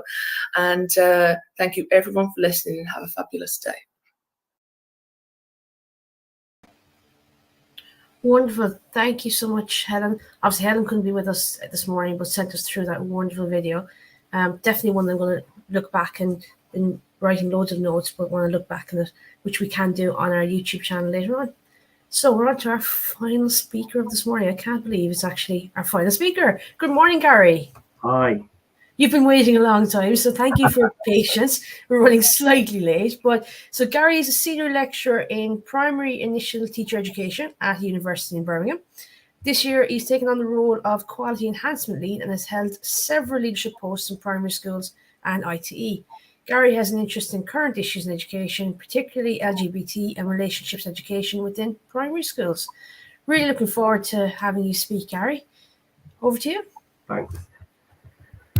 Okay, I'll just wait for the PowerPoint to load up. I think you might need to click on it. That's it. Great, thanks. Hi, everybody. My name's Gary Pike. I'm Senior Lecturer in Primary Education at BCU. I've put my email address on there if anybody wants to get in touch afterwards, if you've got any questions about, working in HE, working in initial teacher education, or that, that move, how it can work from being a teacher in school to being a lecturer in a university. So if you have got questions, genuine offer there, just ping me an email and I'll get back to you as soon as I can.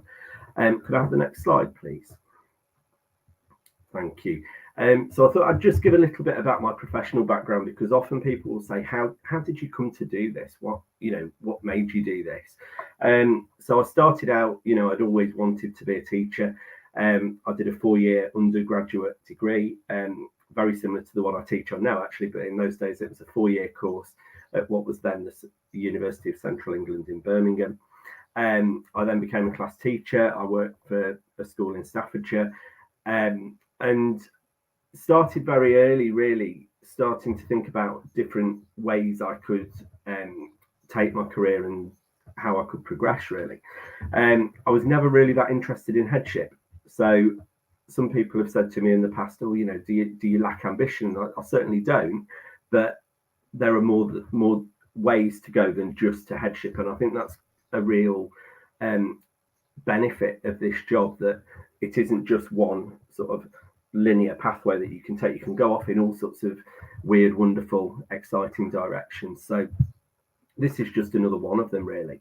And I started to think about this very early on I was an NQT +1, so I was in my second year of teaching, and I was invited by Staffordshire County Council to be part of their Career Pathways Working Group, which was basically a group of people looking at recruitment and retention. 20 years ago, recruitment and retention in the profession was still an issue. It still is now. So they formed this group with the view to looking at, if people don't want to go into headship, where can they go? So thinking about subject leadership and all sorts of, and it was really interesting and really exciting. I think actually this event this morning is a virtual equivalent of what we were doing back then 20 years ago. So I'm glad this work's still going on and these conversations are still happening. But what came out was it was incredibly complex, because it wasn't just this linear pathway and it wasn't just a few offshoots. There were all sorts of directions you could go. So my career progressed quite quickly. After my NQT year, I became subject leader in history, which had been my specialism in my undergraduate degree. I then became ICT subject leader and, believe it or not, manager for the implementation of interactive whiteboards. Can you believe there was a time when we didn't have interactive whiteboards? And again, that was really exciting and developed leadership skills, certainly particularly with the more resistant members of staff who said, I don't want that in my classroom, I'm not even going to switch it on. interestingly, some of those who were most resistant were the ones who actually used it the most and gained the most from it, I think. So really interesting time there in terms of, you know, developing my own leadership skills, but supporting that development of other people. And that's really what's been at the heart of my career and what drives me. It's about that development of other people. When I was in school, sorry, can I just go back to that? Thank you. So I was also head of Key Stage 2. I was also an accredited school-based tutor. So I worked with what was then UCE, then became BCU, as a mentor in school. Really enjoyed that role. So I was involved in quite a lot of stuff with initial teacher training then. Then I became an induction mentor for NQTs. I did my leading from the middle from what was then the National College for School Leadership. I then started my Masters in Education, and that's a key thing if you're thinking of going to work in particularly higher education institutions in universities for initial teacher training. You will need to have either started to work on or work towards a Masters or a higher qualification or possess one of those. So I would really urge you to start to think about and explore different options. And the beauty of Masters routes is there's so many of them, and they're very flexible, and you can almost tailor it to what you want, and it supports you in doing your job as well. It adds that level of credibility. And I'm now working on my doctorate as well. So, you know, there's those development opportunities. And the thing that really swung it for me was there was an opportunity came up for a 1 day a week secondment at BCU teaching undergraduate year 1 professional studies. And I spoke to the person who was the link tutor from the university and said, yeah, you'd be good at that. Put an application in, and I did, got it. Really, really enjoyed it. And then a full-time post came up, I applied for that, and the rest is history. So, you know, I was already involved, but I think making those links and connections with universities and working with them and understanding the school-based side of it as well is really important. So you can go in with that good knowledge base. So key advice there, I would say, is form the links with the universities and develop an understanding of what initial teacher education looks like and how you can support it, but also think about how you can start to work towards one of those higher level qualifications as well. Could I have the next slide, please? Thanks. So I think Ben, when he asked me to do this, said, you know, talk about the move from school to HE, and it was quite a scary one because, you know, I was in this, it was a 2-form entry, it was a fairly large primary school, but nothing compared to the size of the university. So that was quite daunting in itself, that I was moving into this new arena where, you know, I was familiar with it, but I was in a different role now. So quite daunting, but I think it was eased by that 1 day a week secondment, the regular work mentoring trainee teachers in school. So I'd been into the university, I'd been into training sessions, I'd formed some links and connections with academic colleagues. So I think the more you can do like that, that will help. I also think what helped with that move was engagement with CPD. So I was always on courses, I was engaging with stuff personally, I was engaging in wider reading. You know, I did the mentor training program, I was doing the master's study. So all of those things will certainly stand you in good stead if you're thinking about that move. Could I have the next slide, please? Thanks. So what does it involve? A whole range of different things. No 2 days are ever the same. You're not teaching anywhere near as much as you are in school. So things that I'm involved in, scholarly activity, and that might be research projects. It might be linked to your own high level study, so master's or doctoral study. So mine at the moment is based around my doctorate. But beyond that, you can be involved in research projects. They might be local, they might be national, they might be international, and there's some fantastic opportunities to really contribute to the knowledge in the field. And there's a big focus, as you'll be aware, of research informed practice and teaching now. You'll also be involved in personal tuition. So a lot of the skills that you'll have and you'll be developing as a teacher, you can actually apply in this role. So the personal tuition involves those interpersonal skills, the pastoral work, that empathy, understanding where people are coming from and how they're working, and of course lecturing and teaching. So that ability to engage trainees with the links between theory and practice. And I think, you know, that what you're doing there is you're modeling effective pedagogy that trainees can then apply in their own classrooms in the primary school. And that relevant recent experience is really key. And I think sometimes people are scared by the idea of being a university academic because it sounds very grand and it sounds quite scary. But what trainees really want is that recent relevant experience, and they want to know that you've got that connection to schools as well. So please don't be put off thinking that's way beyond me. Practicing classroom teachers are exactly the people that we need. Could I have the next slide, please? So other things, again, leadership in different ways on different levels. So there's module leadership. You might be a year tutor working with a cohort of students. You might be working across a range of courses that are based on your own interests. So I've worked on the teacher training courses, but I've also worked on early childhood education. I've also worked on a course that involves working with children, young people and families. So it's all about your own interests and your expertise, so you can really contribute to the understanding there. You might be involved in cross-university work, and that's exciting because you can work in different fields. Very often, sorry, just need to close that. You might be working within a very familiar area, i.e. education, but you've got the opportunity in a university to work across other courses and to go and see how other things work. So, for example, a few years ago, I got my senior fellowship at the Higher Education Academy. As a result of that, I now mentor academic colleagues from across faculties across the university to work towards that accreditation. So again, lots of opportunities there to develop yourself in a range of ways and lead in different ways. Also external examining, so working with other universities, going in and sort of QA and being a critical friend to other institutions. Again, another example of how you're leading, and you can take what you learn from that into your own institution and vice versa. And also that partnership work in a range of contexts that includes with schools, but again, could include anything you want it to be, really. There's loads of opportunity. I think that's the key message I want to give. I think that's me. I don't think there's another slide on there. No, that's it. Great, thanks ever so much. Like I say, if you have got any questions, please feel free to ping me an email and I'll happily get back to you. Gary, thank you so much for joining us and giving that very different perspective today in ITE, which I'm sure if people haven't thought about it yet, might be something they do want to. So I really appreciate you giving your time, and thank you for being our final speaker on our first ever event. Go and enjoy the sunshine. Enjoy the rest of your Saturday. Thank you very much. Take care. Bye for now. Bye, Gary.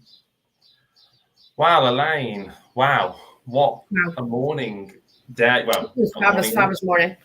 But yeah, it's fantastic. We've had a brilliant range of speakers. I know lots of the speakers have said that themselves. I know lots of people on social media have said that as well.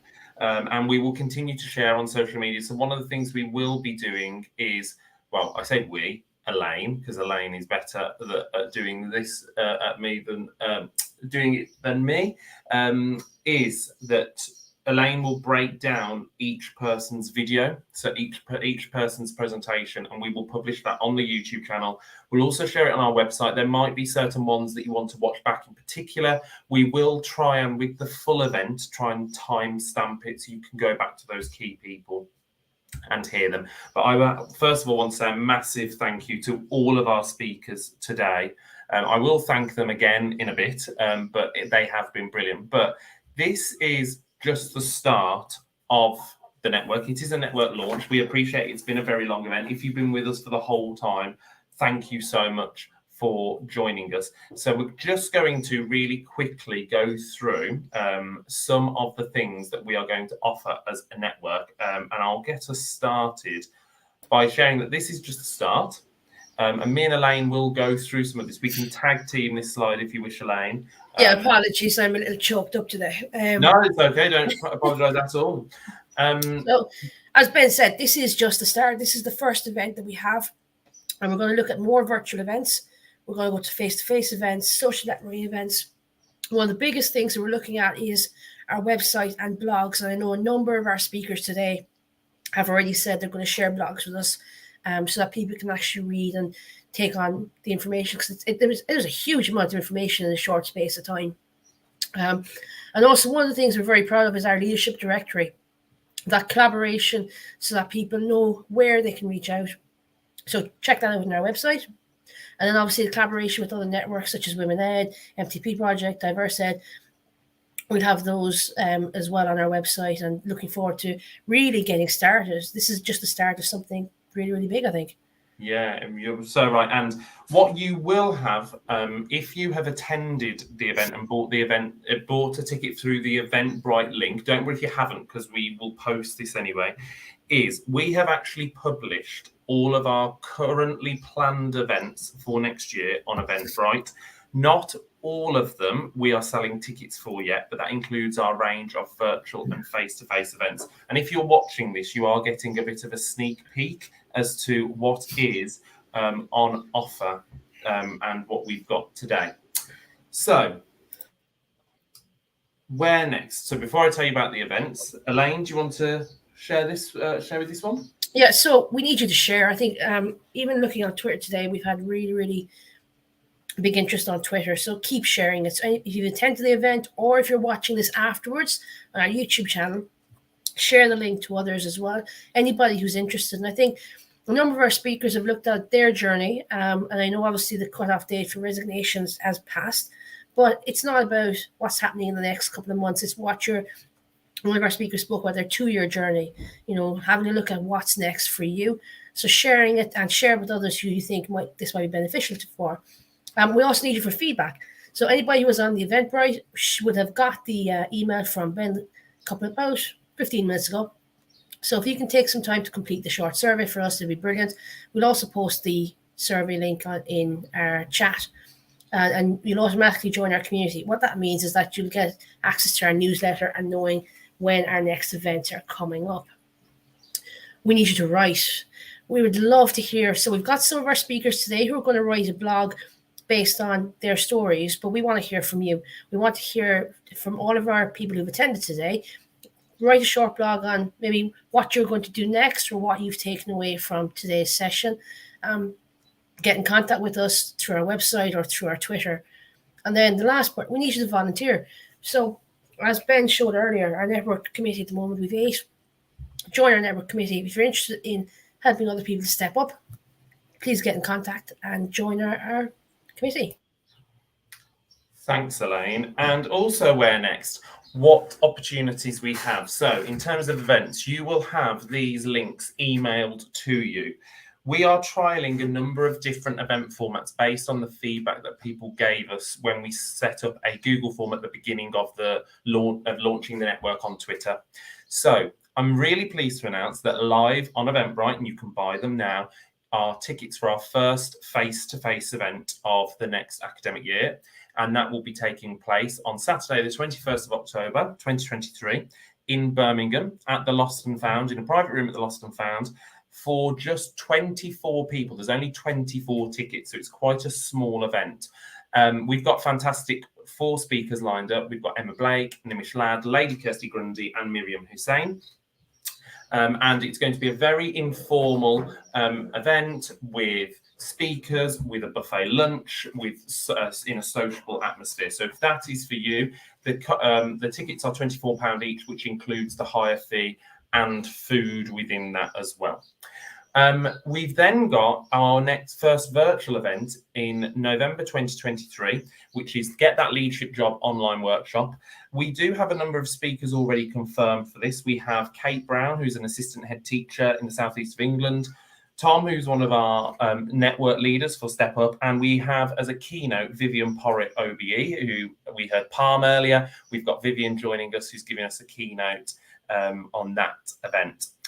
We then have in another online event, and this time we've done it over 2 days. We've done a short event. We appreciate that this is a very long event today, but it is a launch event. So those of you who stay for the whole time, thank you. But those of you who've come in and gone, we totally understand that it is a very long event. So we've tried to break that down into 2 smaller events. So there'll be a Thursday evening, 7 till 8, and then a Saturday morning from 10 till 11:30 a.m.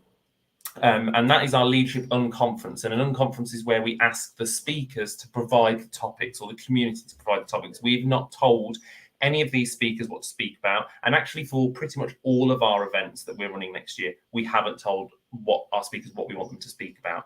We've asked them to talk about an area of leadership they're passionate about and they think will resonate with the audience. We have some people already lined up for that event as well. We have Brooke Waldron, Monica Hosker, Pinar Ali Diaz, Sally Cheshire, Charlotte Coppenhole, Claire Neves, and Youth of a Lady. And we've still got spaces for a couple more speakers, so we will be sharing more speakers there. Those tickets for that event, they are free for that event and the Get the Job workshop event. They're both free. There is the option for a donation, to make a donation if you would like. We've achieved pretty much everything so far without raising any money, but obviously appreciate that there are expenses involved with running a network as well to provide the best content for you. Our then next face-to-face event is our London Leadership Day. Now, this is in a slightly different format to the Birmingham event. It will be held in a school in South London. We're just currently finalising details with the venue there. Those tickets we hope to have on sale on the 1st of July, Saturday the 1st of July. We will tweet about it. You will get emailed it, but you can on the sorry, just shutting the window there. On the Eventbrite, you can follow that event. So when you want notifications about when the tickets are available, you can go onto there. Speakers for that event so far, we have Nadira Khan, Sarita Sharma, Nav Sankara, Kate Albridge, Lekha Sharma, Nick Kitchener-Bentley, John Bryant, and Hannah Wilson as our keynote speaker. And we have 2 more speaker slots that are sort of reserved, and we're just waiting for people to confirm that they can attend. And then last but by no means least, we have our Lunch and Lead Me event in Manchester. Again, the venue's to be confirmed, and we hope to have that confirmed with you on the 1st of July.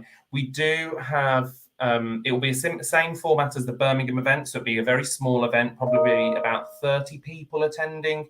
And the speakers we've already got lined up for that are Chrissy Carter, Louise Jacooms-Cooper, Adam Levick, as well as a couple of other speakers who we're just waiting to confirm. We've got so we've got lots of fantastic speakers lined up. We will also be having a first birthday party event, which we will talk to you about closer to the time. But you will get all of these links emailed to you, as well as them being posted on social media as well. So we will post them on social media for you so that you can get tickets, and we'll probably post them on tomorrow morning or later tonight. But that just leaves me to say a massive thank you for you to, whether you're attending this, whether you're watching it back, whether you're watching it back in a couple of months' time or years' time even. But thank you for attending, and thank you to all of our wonderful speakers and presenters today who've all been phenomenal.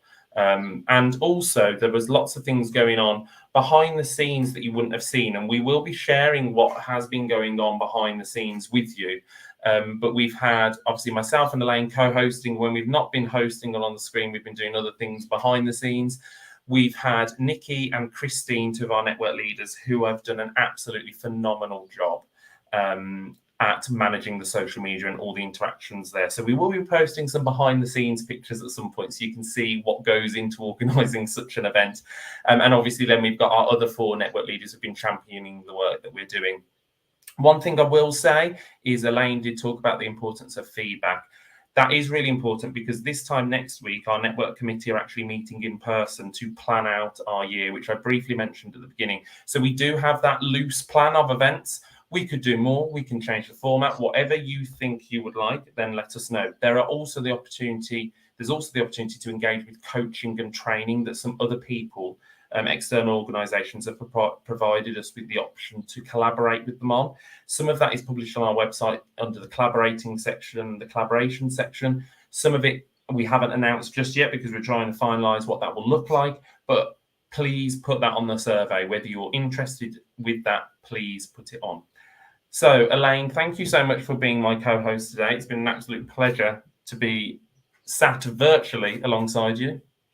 Thank you. It was brilliant. And I think we've had loads of people, loads of wonderful speakers, and it's the start of something big. And I think, as I mentioned it previously, well, we're building the table and we're looking for people to start bringing the chairs. Yeah, definitely. Fantastic. Thank you so much, everyone. Go and enjoy the sun. And we look forward to bringing you another event very soon. Thank you very much. Have a very good afternoon.